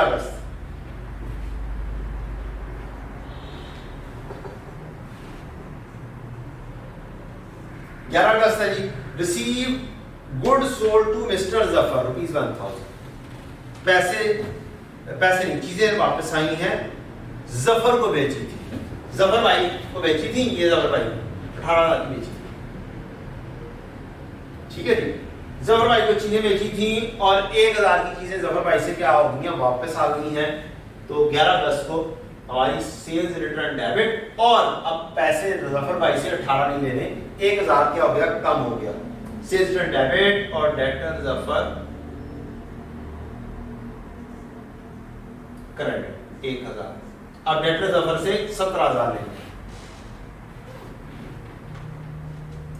नेक्स्ट है बच्चों एक्सपेंसेस से रिलेटेड ट्रांजैक्शंस, वो मैं जस्ट डिस्कस कर देता हूं क्योंकि वो बिल्कुल बच्चों वाली एंट्रीज हैं, उनमें कोई खास है ऐसी चीज अगर होगी तो मैं डेफिनेटली बताऊंगा। Paid salary to staff, salary expense debit और cash credit 11,000। Paid electricity bill of 3650, electricity expense debit cash credit. Paid salary expense to his office boy, those are by cash, office boy हो या जो भी हो, have salary expense debit और cash credit 17 August. 19 August paid telephone expenses 1.2 1200 रुपया through cash, telephone expenses debit cash credit. Paid postage expense for making online sale, यहां पर मसला है 21 अगस्त को थोड़ी सी ट्रांजैक्शन समझने वाली, वो ज्यादा समझने वाली नहीं है लेकिन थोड़ी सी बस। लिखा हुआ है postage expense for making online sale. अब कोई बच्चा इसको क्या कह सकता है, ये सेल हुई है 1200 सिर्फ पड़ा ऑनलाइन के ऊपर, तो ये सेल नहीं है। सबसे पहली बात, ऑनलाइन सेल हुई थी, उस ऑनलाइन सेल को करने के लिए हमने पोस्टेज एक्सपेंसेस पे किए। फॉर एग्जांपल मेरे पास ऑर्डर आया कराची से, मैं लाहौर में बैठा हूं, कराची से ऑर्डर आया, मैंने आप कैसे भिजवानी है कराची में चीजें, कोरियर करवाए, पोस्टेज करवाया, पाकिस्तान पोस्ट में जाके चीज भिजवाई। मेरे पास बुक का ऑर्डर आता है, तो मैं कराची से ऑर्डर आता है, मैं क्या करूंगा, मैं डेफिनेटली कोरियर करवाऊंगा। सेल क्या है, ये ऑनलाइन सेल है, और मैं फिर कोरियर वाले को क्या करूंगा, पोस्टेज पे करूंगा। तो ये पोस्टेज एक्सपेंसेस है, पोस्टेज एक्सपेंसेस डेबिट और कैश क्रेडिट किस तारीख को, 21 August. Paid rent of shop ours are through cheque, rent expense debit, bank credit. He advertised in newspaper and paid 3200 through cheque, advertisement expenses debit और bank credit 3200। Paid chequebook charges to bank 27 अगस्त।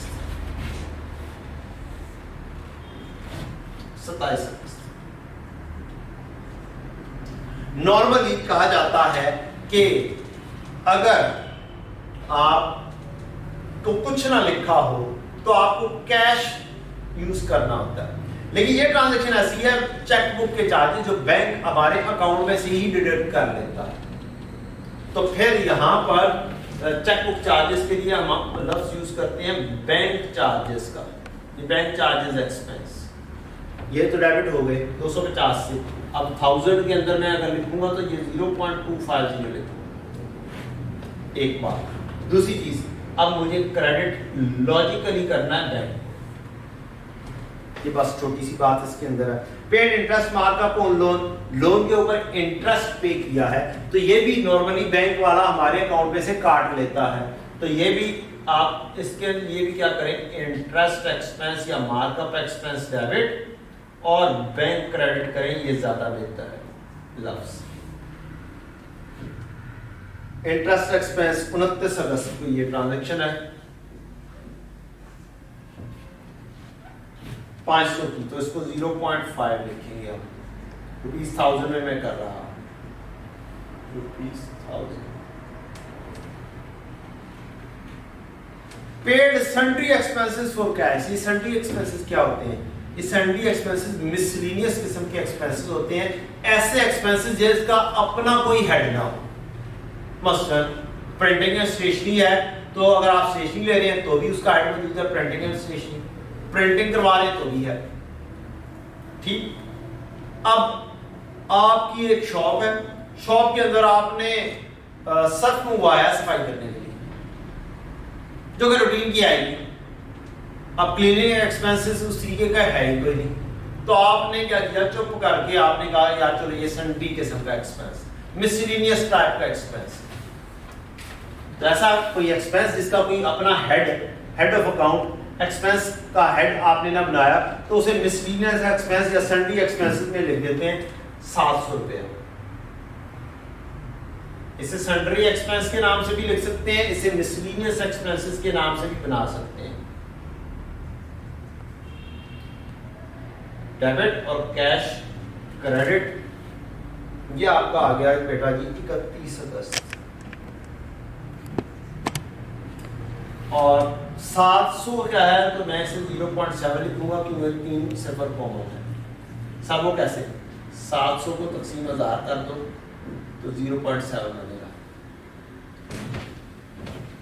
2000 को तकसीम 1000 करो तो 2 बनेगा। Paid commission to dealer against shop on rent, बेटा जी commission अगर पे कर रहे हो तो ये एक्सपेंस है।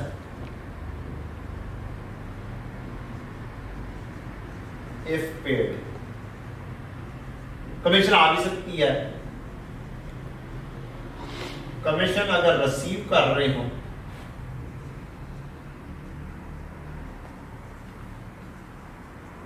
तो फिर ये क्या बनेगी, इनकम बनेगी। इनकम को क्रेडिट साइड पे लिख दिया है, एक्सपेंसेस को डेबिट साइड पे लिख दिया। एन एक्सीडेंट ऑफ बाइक कर एंड पेड 3500 फॉर रिपेयर, तो रिपेयर एक्सपेंस डेबिट और बैंक क्रेडिट। 6 सितंबर की एंट्री क्या होगी, board stationery for shop and printing expense for shopping bags 400 और 1200।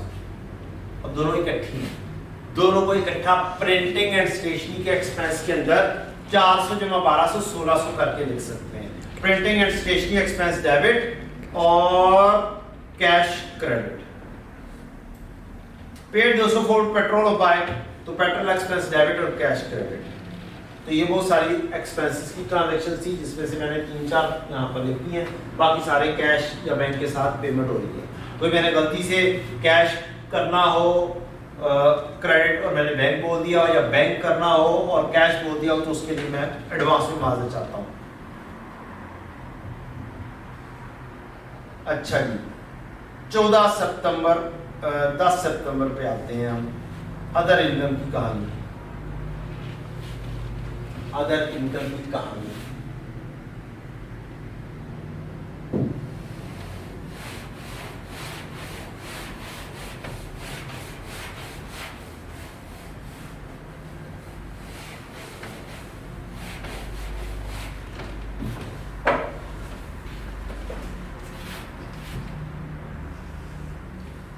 बच्चों इंशाल्लाह कल जो है वो ज़रा बड़ी डिटेल में बुक्स ऑफ प्राइम एंट्री से रिलेटेड बातें होंगी, उसकी पोस्टिंग से रिलेटेड बातें होंगी, जो अक्सर आपको एमसीक्यूज आते हैं।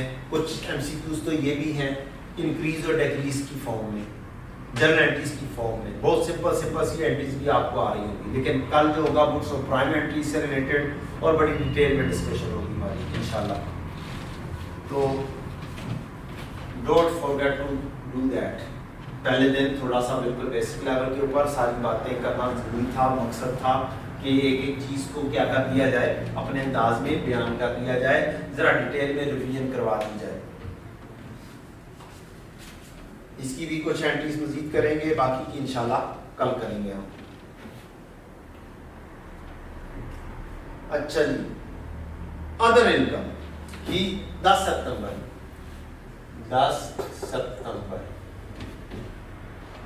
Other income received in cash, वो वाली इनकम जो आपकी नॉन रूटीन मींस मेरी मेजर बिजनेस है मोटरसाइकिल के पार्ट्स का, इससे रिलेटेड अगर कोई इनकम जनरेट हो रही होगी वो सेल्स के थ्रू हो रही होगी, मैं पार्ट्स बेच रहा हूँ वहां से जनरेट कर रहा हूँ। इसके अलावा अगर मैं कोई मोटरसाइकिल बिकवा देता हूँ जो कि मेरा मेन बिजनेस नहीं है, मेरी कोर एक्टिविटी नहीं है, तो ये क्या होगी, अदर इनकम होगी। तो ये बिल्कुल बेसिक लेवल का क्वेश्चन है, इसके अंदर कोई बहुत ज्यादा एडवांसमेंट्स नहीं है आज के दिन। कल से बहुत लंबी चौड़ी एडवांसमेंट्स इंशाल्लाह आएंगी, बड़े तरीके से हम इंशाल्लाह लेकर चलेंगे। और आपकी तमाम किस्म की मुश्किलात जो होती हैं, जो पेपर करने में होती हैं, वो सारी की सारी इंशाल्लाह डिस्कस होंगी। अदर इनकम रसीद, cash debit, other income credit. और थोड़ी देर तक मैं डिस्कस करता हूं कि आपकी एग्जाम में जनरली मुश्किलात क्या क्या हैं और उसको हम कैसे एड्रेस करेंगे। जो कि मुझे स्टार्ट में करना चाहिए था, लेकिन मैं स्टार्ट में नहीं किया। स्टार्ट में मैंने जनरल एंट्री से काम शुरू कर दिया और सारी बातों से काम शुरू कर दिया। एंड पर मैं डिस्कस करूंगा इंशाल्लाह। Cash debit, other income credit 600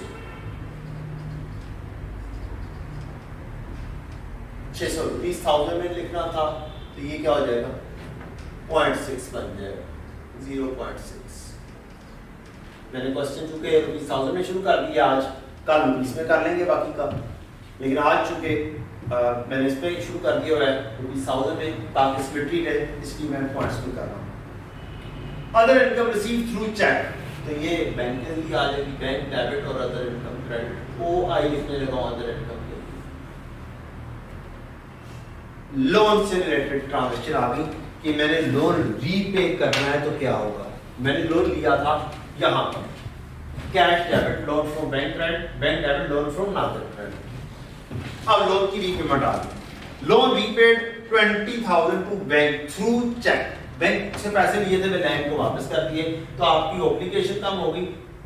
loan from bank business का ऑब्लिगेशन कम, डेबिट, और थ्रू क्या किया बैंक के जरिए, तो बैंक क्रेडिट, बैंक बिजनेस का कम हो जाएगा।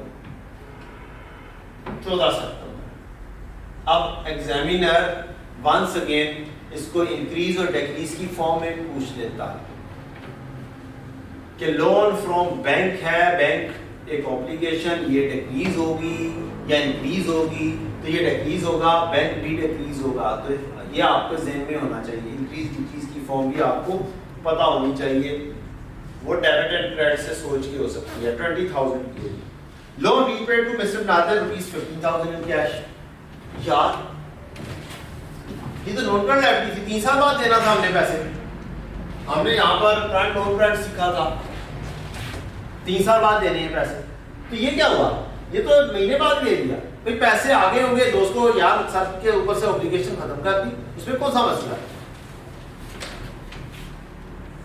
तो loan obligation, loan from Nadir, obligation कम, लायबिलिटी कम, और थ्रू चेक और बैंक, थ्रू कैश, कैश में था पैसा, जाके दोस्त को पकड़ाया, ये लो भाई अपने पैसे लो, 15,000। 16 सितंबर। 18 सितंबर, ये बड़ी इंपॉर्टेंट ट्रांजैक्शन शुरू हो गई है बच्चों। अब हमारी जैसे स्टार्ट में 4 चीजें थी कैपिटल से रिलेटेड, इंपॉर्टेंट चीजें थी, जिसमें 2 मेजर तो रूटीन की चीजें थी, 2 ये वाली समझने वाली थी जो नॉन रूटीन है, और इसके ऊपर गालिबन एग्जामिनेशन के अंदर सवाल आ भी जाता है कि अगर ऑनर इन्वेस्ट कर दे, ये घर से ये वाली चीज उतार के ले आए या ये वाली चीज दे दे, तो क्या एंट्री होगी। इसी तरह से ये थी कैपिटल की। अब हम कुछ ड्राइंग्स की एंट्रीज करेंगे इंशाल्लाह। तो ड्राइंग्स की एंट्री यहाँ पे हो जाएगी, फिर मैं चंद डिस्कशन करूंगा, थोड़ी सी बातें करूंगा, और फिर हम काम खत्म कर देंगे इंशाल्लाह। बाकी की ट्रांजेक्शन इंशाल्लाह कल डिस्कस करेंगे। देन अच्छा बच्चों, पहली चीज क्या थी, हाँ, he withdrew cash for personal use. Bore होना शुरू हो गए होंगे ना काफी ज्यादा, सब पता नहीं क्या करवाए जा रहे हैं, खाम अजीबो गरीब से काम किए जा रहे हैं, ये तो नहीं आते हैं, टेंशन नहीं लेनी है। आपको बहुत सारे काम करवाऊंगा जो आपको नहीं आते हैं। आज थोड़ा सा बर्दाश्त कर लें, बस शुरू मैंने कर दिया, और कुछ बातें आज भी कोशिश करूंगा कि बोर्ड साफ करूँ, बोर्ड साफ करके चंद एक बातें मैं कर लूँ आपके साथ। पूरा बोर्ड बन गया, तो पूरे बोर्ड बने हुए के ऊपर मैं गन नहीं चाह सकता। कुछ चीज़ें हैं ऐसी जो अगर डिस्कस हो जाए तो अच्छी बात है, कर देंगे इंशाल्लाह, टेंशन क्यों लेते हो। ये ड्राइंग्स कर ले, चंद बातें। आखिरी ट्रांजेक्शन बड़ी मजेदार होगी, बल्कि आखिरी ट्रांजेक्शन से शुरू करता हूँ, थोड़ा सा यार बोर हो गए हो तो वहाँ से शुरू कर देता हूँ। 26 तारीख के ऊपर मुझे ऐड करना है, 26 सितंबर पर 4 ट्रांजेक्शन बस ड्राइंग्स की आगे मैं बस कर दूंगा, बाकी ट्रांजेक्शन कल करेंगे इंशाल्लाह। तो मैं 26 सितंबर से शुरू कर देता हूँ, मैं कह रहा हूँ अच्छी ट्रांजेक्शन है। रिवर्स ऑर्डर में चलते हैं, 16 के बाद 26 तारीख, 26 सितंबर, 26, 24, 22 और 20, ये 4 ट्रांजेक्शन जो डिस्कस करनी है। उसके बाद एक छोटी सी डिस्काउंट से रिलेटेड बातें करेंगे, हल्की फुल्की सी, अगर मौका मिल गया, और उसके बाद फिर हम क्लोज करेंगे। मिस्टर वसीम वाइफ विजिटेड, वाह क्या बात, सोचे जरा, मिस्टर वसीम की वाइफ दुकान में आ गई, वाह छापा पड़ गया, ऐसे कह रहे। She saw the beautiful furniture, नया नया फर्नीचर खरीदा था, कुर्सियां खरीदी थी, कोई सोफा खरीदा था। And asked her husband to shift some of the furniture to home, और कहा गया कि कुछ फर्नीचर जो है ना घर पहुंचा दिया गया। कॉस्टिंग बड़ा सिर्फ 4500 थी, लेकिन अब क्या है, हुक्म की क्या की गई, तामील की गई। ये अंडरस्टूड चीज है बेटा, हुक्म की तामील होनी ही होनी है। ये हो ही नहीं सकता घर में रहना और घर वाली की बात ना मानी जाए, तो काम गड़बड़ है ना। तो हर वो, यहाँ पे लिखा हुआ था ना जी, हर वो बिजनेस की चीज जो पर्सनल यूज में चली जाए वो क्या है, ड्राइंग्स। तो ड्राइंग्स बिजनेस की बढ़ जाएगी। बिजनेस की चीज थी,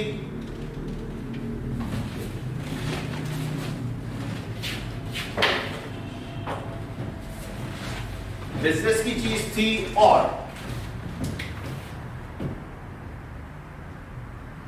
वो पर्सनल यूज में चली गई, तो ये ड्राइंग्स ही कहलाएगी, चाहे वो कैश हो, चाहे वो बैंक हो, चाहे जो मर्जी हो। अब फर्नीचर चला गया, तो ड्राइंग्स डेबिट और फर्नीचर क्रेडिट हो जाएगा। फर्नीचर बिजनेस से कम हो गया, ड्राइंग बिजनेस में बढ़ गई। ड्राइंग्स की नीचे यहाँ पे लिखी थी डेबिट होती है, बढ़ गई तो डेबिट होगी, फर्नीचर कम हो गया तो क्रेडिट होगा। और था ये सिर्फ 4500 का, 4.5 में ₹1000 में लिख देता हूँ। तो ये थी मजेदार छोटी सी एंट्री। हाँ बस क्या बोलना, इंसान की क्या औकात है, बस एक विजिट की बात और बात माननी पड़ गई। 24 सितंबर, he take oil and oil filter for his son by costing। अब बच्चा भी आ गया, Abaji oil, Abaji oil filter.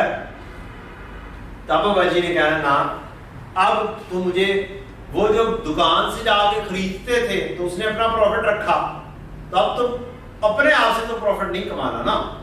तो ये कॉस्टिंग के ऊपर होता है, ये वाली चीज हम इन्वेंटरी में भी पढ़ते हैं लाजमी तौर पर। बच्चों एक और बात यहाँ पर याद रखिएगा, ये वाली एंट्री देके, कॉस्टिंग वाली एंट्री, मटेरियल वगैरह जो ऑफिस की चीज है, यहाँ पर मार्कअप और मार्जिन भी दे सकता है। जब भी आपने पढ़ा होगा या नहीं पढ़ा, तो ये इन्वेंटरी के अंदर ये भी आएगा कि आपको मार्कअप मार्जिन आना चाहिए। और फिर अगर आपको सेल प्राइस लिखी हुई आ जाती है, यहाँ पर ऐसे लिखा हुआ था, he take oil and oil filter for his son by having selling price 1500, और साथ आपको मार्कअप मार्जिन दे देता किसके अंदर, नॉर्मली कहीं और जाके या उसी एमसीक्यू के अंदर, अब तो एमसीक्यू है तो एमसीक्यू के अंदर दे देता, या अगर फाइनल काउंट का क्वेश्चन होता तो उसके अंदर दे देता कि ही नॉर्मली सेल्स गुड्स एट इतने % मार्जिन या इतने % मार्कअप। तो आपको क्या करना था, आपको उसकी कॉस्ट वर्कआउट करनी थी। कॉस्ट वर्कआउट करने के बाद जाके ये एंट्री पास होनी है, किसके ऊपर, कॉस्ट के ऊपर। तो ये इंपॉर्टेंट बात यहां पर आती है। ड्राइंग्स डेबिट, और क्या चीज आ रही है आपकी, अब परचेजेस क्रेडिट। पीरियोडिक सिस्टम होगा या कुछ नहीं बोला होगा तो परचेजेस क्रेडिट होगा। परचेजेस, अब परचेजेस कम क्यों हो रहा है, क्योंकि खरीदी हुई चीजें, कौन सी चीजें, अब बेच नहीं सकते, बेचने के लिए जो रखी हुई है वो चीजें अब बिक नहीं सकती, लिहाजा ये क्या होगी, कम होगी।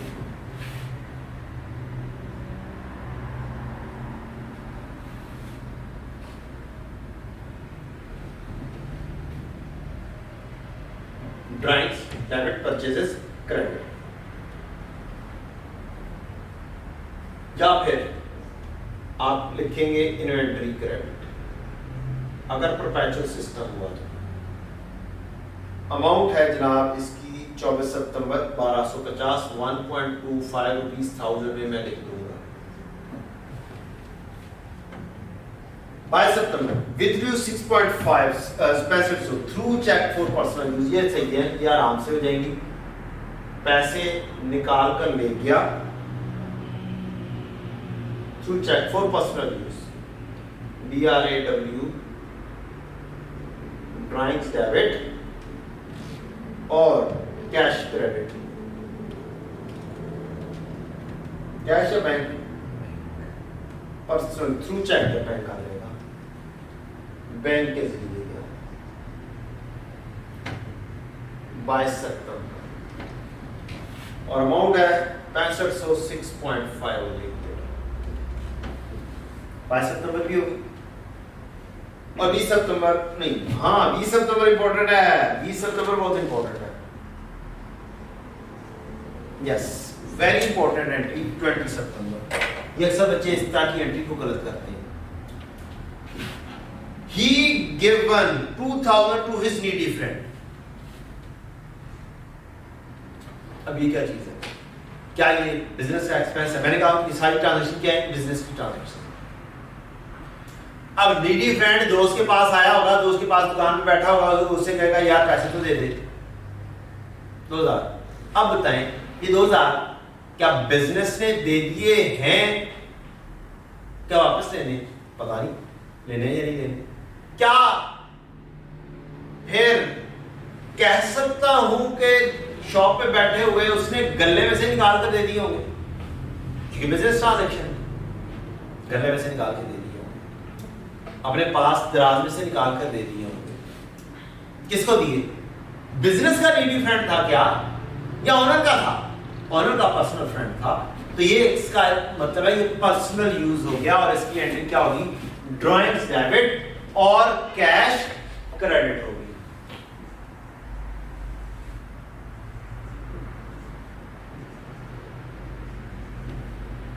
कितने रुपए दिए जी उसको, नीडी फ्रेंड को? 2000। तो ₹20,000 में ये 2 लिखा जाएगा, ऊपर ₹20,000 है। इससे पिछली 18 सितंबर की भी ट्रांजैक्शन हुई है। He withdrew cash for personal use 5000। तो हाँ 28 सितंबर की एंट्री इसके साथ ही 28 सितंबर की एंट्री करते हैं, वो बड़ी इंपॉर्टेंट है। 28 सितंबर की एंट्री यहाँ पे एंड करते हैं। उसके बाद एक छोटी सी बात करेंगे और फिर हम कुछ बातें करके क्लोज करेंगे, कुछ इंपॉर्टेंट बातें करके क्लोज करेंगे। 26 September 28 September mister Wasim withdrew cash for office expenses from bank. Mister Wasim ने क्या किया है, विथड्रू किया है कैश, इसलिए फॉर ऑफिस एक्सपेंसेस। अब कुछ बच्चे इसकी एंट्री कर देंगे office expense debit cash credit, या office expense debit bank credit withdrew cash है। हालांकि बेटा जी अभी ऑफिस एक्सपेंस हुए नहीं है, ये सिंपली क्या है, पैसे निकालने की ट्रांजैक्शन। कुछ बच्चे विथड्रू पढ़कर भाग जाएंगे, जल्दी जल्दी ठाड़ा ड्राइंग्स। काइंडली गौर से पढ़ना बहुत जरूरी चीज है। जहां भी आपने गौर से ना पढ़ा वहां पर क्या गड़बड़ होगी, समझने की गड़बड़ होगी। ठीक है, तो 28 सितंबर को जो ट्रांजैक्शन है वो है, हमने बैंक से पैसा सिर्फ निकाला है, किस मकसद के लिए?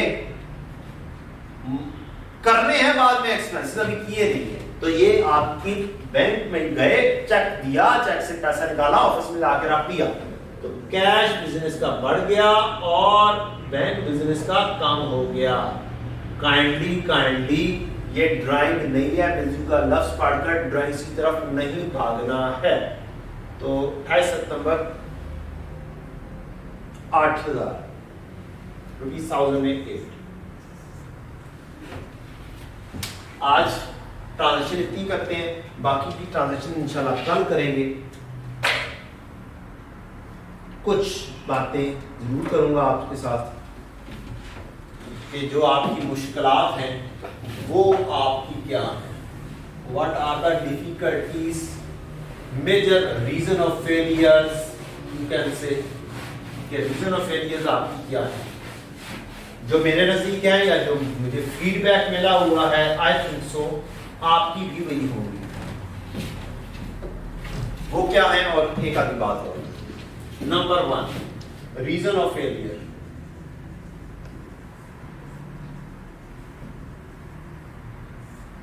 आपकी है बेटा। नंबर 1, आपके ऊपर फाइनल अकाउंट का मसला है आपके साथ। 20 मार्क्स में से you should take at least 15 marks. अगर 20 में से 15 मार्क्स यहां पे आगे, बाकी तो 35 सेल्फ कर सकते हैं।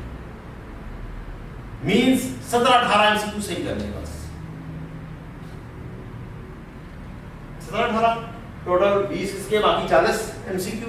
हर एक का एमसीक्यू आपका 2-2 मार्क्स। अगर 15 मार्क्स यहां से ले लें तो मजीद कितने चाहिए आपको? 35 का हर एक का 2-2 मार्क्स अगर आने हैं तो 17-18 ही करने हुए। ऐसे ही है ना। 40 ज़रब 2 80 और 1 20, ये 100 मार्क्स का पेपर है। इसमें से 50 पास करने के लिए लेने हैं तो 15 आ गए आपके पास फाइनल राउंड में से। तो बाकी कितने लेने हैं? 35 को 18 एमसीक्यू पास सही करना। एक प्रॉब्लम ये है कि फाइनल राउंड के ऊपर आपकी ग्रिप नहीं है। फाइनल राउंड पे ग्रिप सिर्फ तब आ सकती है जब आपके पास बाकी सारे चैप्टर्स के ऊपर ग्रिप हो, अच्छी ग्रिप हो, अकाउंटिंग की पर्सपेक्टिव में। उनमें ये सारी चीजें बेस हैं जो मैंने आपको करवाई। एक भी एंट्री ऐसी नहीं है जो गैर जरूरी हो। जो थोड़ी सी थी रिवीजन के लिए, एक्सपेंसेस की लगातार एंट्रीज थी, वो मैंने वैसे ही नहीं लिखी, हज़फ कर दी। एक भी एंट्री गलत हो जाए पेपर में तो मार्क्स गया ना, तो इस वजह से ये रिवाइज करना जरूरी है। नंबर 2, दूसरा मसला, आपकी rely on assignments,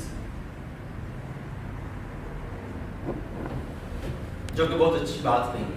you should focus on thorough study. आपको अपने कॉन्सेप्ट्स के ऊपर काम करना चाहिए और अगर असाइनमेंट करनी भी है तो असाइनमेंट को इस अंदाज से करना चाहिए कि यार मैं जस्ट एक एग्जामिनेशन का जस्ट चेक कर लूँ, यार मुझे आता कि नहीं आता। अदरवाइज असाइनमेंट्स के अंदर भी मेजॉरिटी क्वेश्चन आपकी बुक से ही होंगे। आप कंपैरिजन कर लें, उधर से असाइनमेंट देखिए, उधर से कंट्रोल एफ लगाएं, स्टडी टेस्ट के अंदर आपको मिल जाएगा सवाल, विद वैल्यूज मिल जाएगा। नंबर 3, मैं भी बनाऊंगा तो मैं भी डेफिनेटली ऐड अप करूंगा क्योंकि चीजें कॉन्सेप्ट ऐड अप करने। अच्छा जी, तो एक ये चीज है, आपकी थोरो स्टडी नहीं है, सिलेक्टिव स्टडी आप करते हैं। Throughout CA selective study में गुजारा नहीं है, आपकी स्टडी थोरो होनी चाहिए, हर चैप्टर को फोकस करना। नंबर 4, बड़ी इंपॉर्टेंट चीज, you are weak in theory. वो थ्योरी टाइप के क्वेश्चन दे देता है और कहता है कि तकरीबन 25 एमसीक्यूज हैं थ्योरी टाइप और 10-15 एमसीक्यूज है, सिर्फ 15-12 14 एमसीक्यूज है मैथमेटिकल। रीजन क्या है बेटा, जरा गौर से समझिए। 20 मार्क्स मैथमेटिकल इधर से आ गए फाइनल राउंड के, तो बाकी उसने क्या देने हैं? 50% थ्योरी, 50% मैथमेटिकल। तो 30 मार्क्स मजीद पूरे करने के लिए उसे 15 ही एमसीक्यूज देने हैं ना। किस बात का शोर मचाया होता है कि ये 25 एमसीक्यूज 28 एमसीक्यूज थ्योरी के हो गए? तो फोकस खुद करना है वीक इन थ्योरी। तो हम इंशाल्लाह बड़ी डिटेल में थ्योरी डील कर रहे होंगे। थ्योरी मैं इंशाल्लाह आपके साथ डील करूंगा, वो एक प्रोजेक्टर के ऊपर आऊंगा, प्रोजेक्टर के ऊपर हम पूरी की पूरी थ्योरी पढ़ेंगे इंशाल्लाह, साथ साथ एमसीक्यूज करेंगे, थ्योरी वाले एमसीक्यूज करेंगे। तो आपकी इंशाल्लाह वीकनेस थ्योरी से रिलेटेड बहुत हद तक इंशाल्लाह खत्म करवा दूंगा। फाइनल काउंट के ऊपर 2-3 दिन लगाएंगे हम आराम से, उस टेक्निक से करवाऊंगा जिस टेक्निक के ऊपर आई कैप पेपर दे रहा है, मीन प्लस माइनस करके दे रहा है कि ऑप्शंस चूज करो। तो मैं करवाऊंगा इस तरीके से कि आपको वो ऑप्शन टिक करना भी मसला हुई ना इंशाल्लाह बशर्ते जिंदगी। तो वो भी इंशाल्लाह बैठेंगे, कंप्यूटर पे बैठेंगे, और कोई हो सकता है एक आधा क्वेश्चन बोर्ड के ऊपर करवाऊं, एक आधा क्वेश्चन हो सकता है थ्रू कंप्यूटर करवा दूं, मींस प्रोजेक्टर के जरिए। तो दोनों तरीकों से हम काम करेंगे, हो सकता है एक्सेल के जरिए करवा दूं कोई ना कोई। तो दोनों तीनों तरीकों से हमने काम करना है इंशाल्लाह। तो थ्योरी का मसला आपका सोल्व करवा दूंगा इंशाल्लाह, फाइनल का मसला आपका सोल्व करवा दूंगा, डिटेल में करेंगे। कल बुक्स ऑफ प्राइमरी का बड़ी डिटेल में डिस्कस करेंगे। बच्चों को प्रॉब्लम है कि ये टोटल किधर जाता है, एमसीक्यू लास्ट नहीं आता है अक्सर का। बुक्स ऑफ प्राइमरी का ये इंडिविजुअल एंट्री कहाँ पे जाती है, बड़े डिटेल में बड़े आराम से आप लेक्चर लेंगे तो आप पक्के होके जाएंगे, और इंशाल्लाह फिर वो एमसीक्यूज कॉन्सेप्चुअली ठीक करेंगे और वो मसले भी आपके सॉल्व हो जाएंगे। तो पहले एक चैप्टर, पहला चैप्टर तो वो सारा आज डिस्कस हुआ, इसकी थियरी और इसके एमसीक्यूज इंशाल्लाह आगे प्रोजेक्टर के ऊपर 2-3 दिन बाद 3 दिन बाद प्रोजेक्टर के ऊपर आएंगे और फिर डिस्कस करेंगे इंशाल्लाह। और जो फाइनल काउंट है वो तकरीबन थर्ड डे के ऊपर हम हो सकता है मैन्युफैक्चरिंग अकाउंट डिस्कस कर रहे हो, बड़ी डिटेल में कॉन्सेप्ट लेकर पूरा एक फ्लो चार्ट बनाएंगे, और फ्लो चार्ट के अंदर पूरी की पूरी एंट्रीज करेंगे, एमसीक्यूज भी डिस्कस करेंगे, कुछ एमसीक्यूज बाद में थ्योरी से रिलेटेड डिस्कस कर लेंगे, कुछ बड़े डिटेल में मैथमेटिकल डिस्कस कर लेंगे। तो मैन्युफैक्चरिंग अकाउंट भी एक बहुत बड़ा प्रॉब्लम है मेरे नजदीक आप लोगों का। मुझे ये बिल्कुल स्टार्ट में चीजें डिस्कस कर लेनी चाहिए थी, लेकिन कोई बात नहीं, दे रहा है दुरुस्त आए, आप भी दे रहा है दुरुस्त आए मुझे। अच्छा ये बात हो गई, बोर हो गए सारा पढ़ के, तो एक छोटा सा कॉन्सेप्ट भी लेते जाए जाते जाते, जो कि अक्सर स्टूडेंट्स के नजदीक या अक्सर असाइनमेंट्स पे गलत भी हुआ होगा। वो है डिस्काउंट अलाउड से रिलेटेड और डिस्काउंट रिसीव से रिलेटेड मजीद बातें इसकी कल कर लेंगे। डिस्काउंट अलाउड बेटा,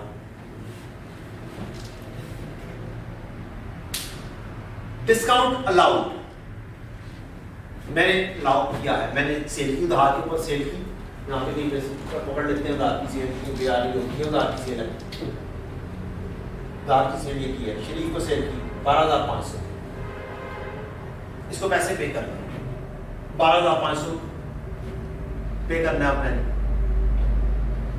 अब इससे डील हुआ था कि 30 दिन 3 महीने बाद पे करेंगे, टर्म्स भी 3 महीने बाद पे करेंगे, लेकिन 15 दिन बाद आ गया भाई पैसे चाहिए पैंटी दे दे, तो 3 महीने की डीलिंग हुई है।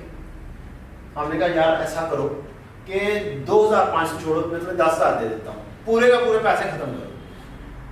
हमने क्या कर लिया, अच्छा सॉरी हमें पैसों की जरूरत पड़ी, डिस्काउंट लाओ हमने करना है, हमें पैसों की जरूरत पड़ी और हम चले गए अपने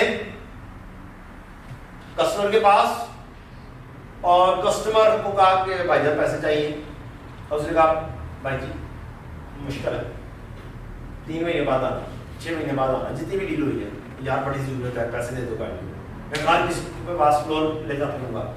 उसने देख लिया कि यार ये बंदा जो है ना मरा है और लेकिन फंसा पड़ा है, जरा इसको जरा थोड़ा सा और चूना लगाते हैं, उसे चूना ये लगाया भाई जी 10,000 मिलेंगे, 12,500 आज चाहिए। उन्होंने कहा अच्छा चलो ठीक है। अब नॉर्मली होता क्या है, बैकग्राउंड में जरा माइंड में बिठाएं, होता क्या है, होता ये है कि अगर उधार किया गया होता है ना नबा, तो फिर उसके अंदर कुछ पैसे इजाफी रखे गए होते हैं, ज्यादा किए गए होते हैं। तो अब जल्दी ले रहा है तो वो भी कहता है मैं डिस्काउंट दूंगा। अब इसकी एंट्री दो तरह से हो सकती है। मुझे कैश या बैंक में पैसे मिले 10,000, डेटर कहता है कि भाई जी पूरे का पूरा नॉक ऑफ करो, खत्म करो कहानी, लेजर साफ करो। डेटर दो तरीके से एंट्री होगी, डेटर क्रेडिट 10 के साथ। अब आपको दोनों तरीकों से एंट्री आनी चाहिए। ये बैंक रिकंसिलिएशन स्टेटमेंट में भी हो जाती है, कितनी एंट्री होगी या बाकी एंट्री की गई है, या बाकी एंट्री कर दी है, ये वाली एंट्री नहीं की, व्हाट्सएवर ज्यादा ऐसा कर दिया, बस बैंक डेबिट कर दिया, बाकी एंट्री नहीं की। तो एंट्री जब आपने करनी है बैंक डेबिट डेटर क्रेडिट हो गई है, तो अब बाकी हिस्सा भी तो करना है ना। 2500 discount allowed, discount allowed debit और डेटर क्रेडिट 2.5। सर ये तो हमें आती थी, आपने कौन सी साइंस की है, तो बेटा जी ये डिस्काउंट लाओ, असल में एक्सपेंस नहीं। एज पर स्टडी टेस्ट ठीक है, बहुत सारी असाइनमेंट्स गलत है, असाइनमेंट में गलत तरीके से डीलिंग हुई होगी। डिस्काउंट आउट एक्सपेंस लिखा गया होगा, ये expense it is no more an expense. Study test में बिल्कुल ठीक लिखा हुआ है। एक स्टैंडर्ड है इंटरनेशनल फाइनेंशियल रिपोर्टिंग स्टैंडर्ड 15, जो कि हम FAR2 के लेवल पर पढ़ाते हैं, वहां पर भी ये कॉन्सेप्ट मौजूद है। आपके पास ये वाला कॉन्सेप्ट आपकी बुक के अंदर पूरे का पूरा कॉन्सेप्ट लिखा हुआ है। इसको हमने नहीं बोलना एक्सपेंस। ये क्या है, जब हम स्टेटमेंट ऑफ कॉम्प्रिहेंसिव इनकम बनाते हैं बेटा, स्टेटमेंट ऑफ कॉम्प्रिहेंसिव इनकम बनाते हैं, तो अगर हमने डिस्काउंट अलाउड डेबिट किया है तो हम इसको कुछ यूं लिखेंगे, sales less sales return less discount allowed. अब अगर मैंने 12,500 की सेल की थी, यहां कहीं पे लिखी थी 12,500 की सेल की थी टोटल, सेल रिटर्न कोई नहीं, डिस्काउंट और 2.5 किया, तो मैंने इफेक्टिवली सेल ही 10 की है, मुझे ये शो करना है। या तो तरीकाकार होगा कि मैं डिस्काउंट अलाउड का लेजर बनाता हूं, तो ये डिस्काउंट अलाउड यहां पर हो जाएगा, या फिर मैं इसकी एंट्री ही क्या करूंगा, मैं इसकी एंट्री करूंगा बैंक डेबिट, और अब मैं कॉम्बो एंट्री करने लगूंगा, कंबाइंड एंट्री करने लगूंगा। डिस्काउंट अलाउड नहीं, मैं इसको सेल्स ही डेबिट कर दूंगा और डेटर क्रेडिट कर दूंगा। इसकी दूसरी अल्टरनेट एंट्री, बैंक में पैसे आए 10, 2.5 मेरी सेल्स ही डेबिट हो गई, या फिर दूसरी क्या चीज होगी, डिस्काउंट अलाउड। दोनों ऑप्शंस हैं, आपको एमसीक्यूज आएंगे तो दोनों लिखने पड़ सकते हैं। और डेटर क्रेडिट 12.5। तो ये छोटी सी चीज है जो कि करनी है। आज के लिए इतना ही, इंशाल्लाह बाकी कल मुलाकात करते हैं, कल इस क्वेश्चन को भी आगे लेकर चलेंगे, बुक्स ऑफ प्राइमरीज भी करेंगे, और आज के तकरीबन रफली 3 चैप्टर का काम कल हो जाएगा, एक्सेप्ट थ्योरी को हमने क्या करना है, प्रोजेक्टर के ऊपर लाना है और प्रोजेक्टर के ऊपर करना है इंशाल्लाह, और वो बड़ी डिटेल में डिस्कस करनी है। बहुत ज़्यादा वीकनेस है स्टूडेंट्स की इन थ्योरी को भी करना है विद कॉन्सेप्ट्स। तो मैं कॉन्सेप्ट्स बोर्ड के ऊपर हो सकता है 2-3 दिन दूंगा, फिर मैं आ जाऊंगा 1-2 दिन थ्योरी डिस्कस करूंगा, उन चैप्टर से रिलेटेड उन चैप्टर के एमसीक्यूज करवाऊंगा, फिर हम बाकी के चैप्टर्स को भी लेकर चलेंगे, और कुछ कॉन्सेप्ट छोटे छोटे से चैप्टर जैसे क्रूअल ये वो हो गया, हो सकता है वो मैं थ्योरी के साथ ही करवा दूं, और ऐसे ऐसे हो जाएंगे इंशाल्लाह। तो अल्लाह ताला आपके लिए आसानियाँ करे, और दुआ में अपने याद रखिएगा। अस्सलाम वालेकुम व रहमतुल्लाहि व बरकातहू।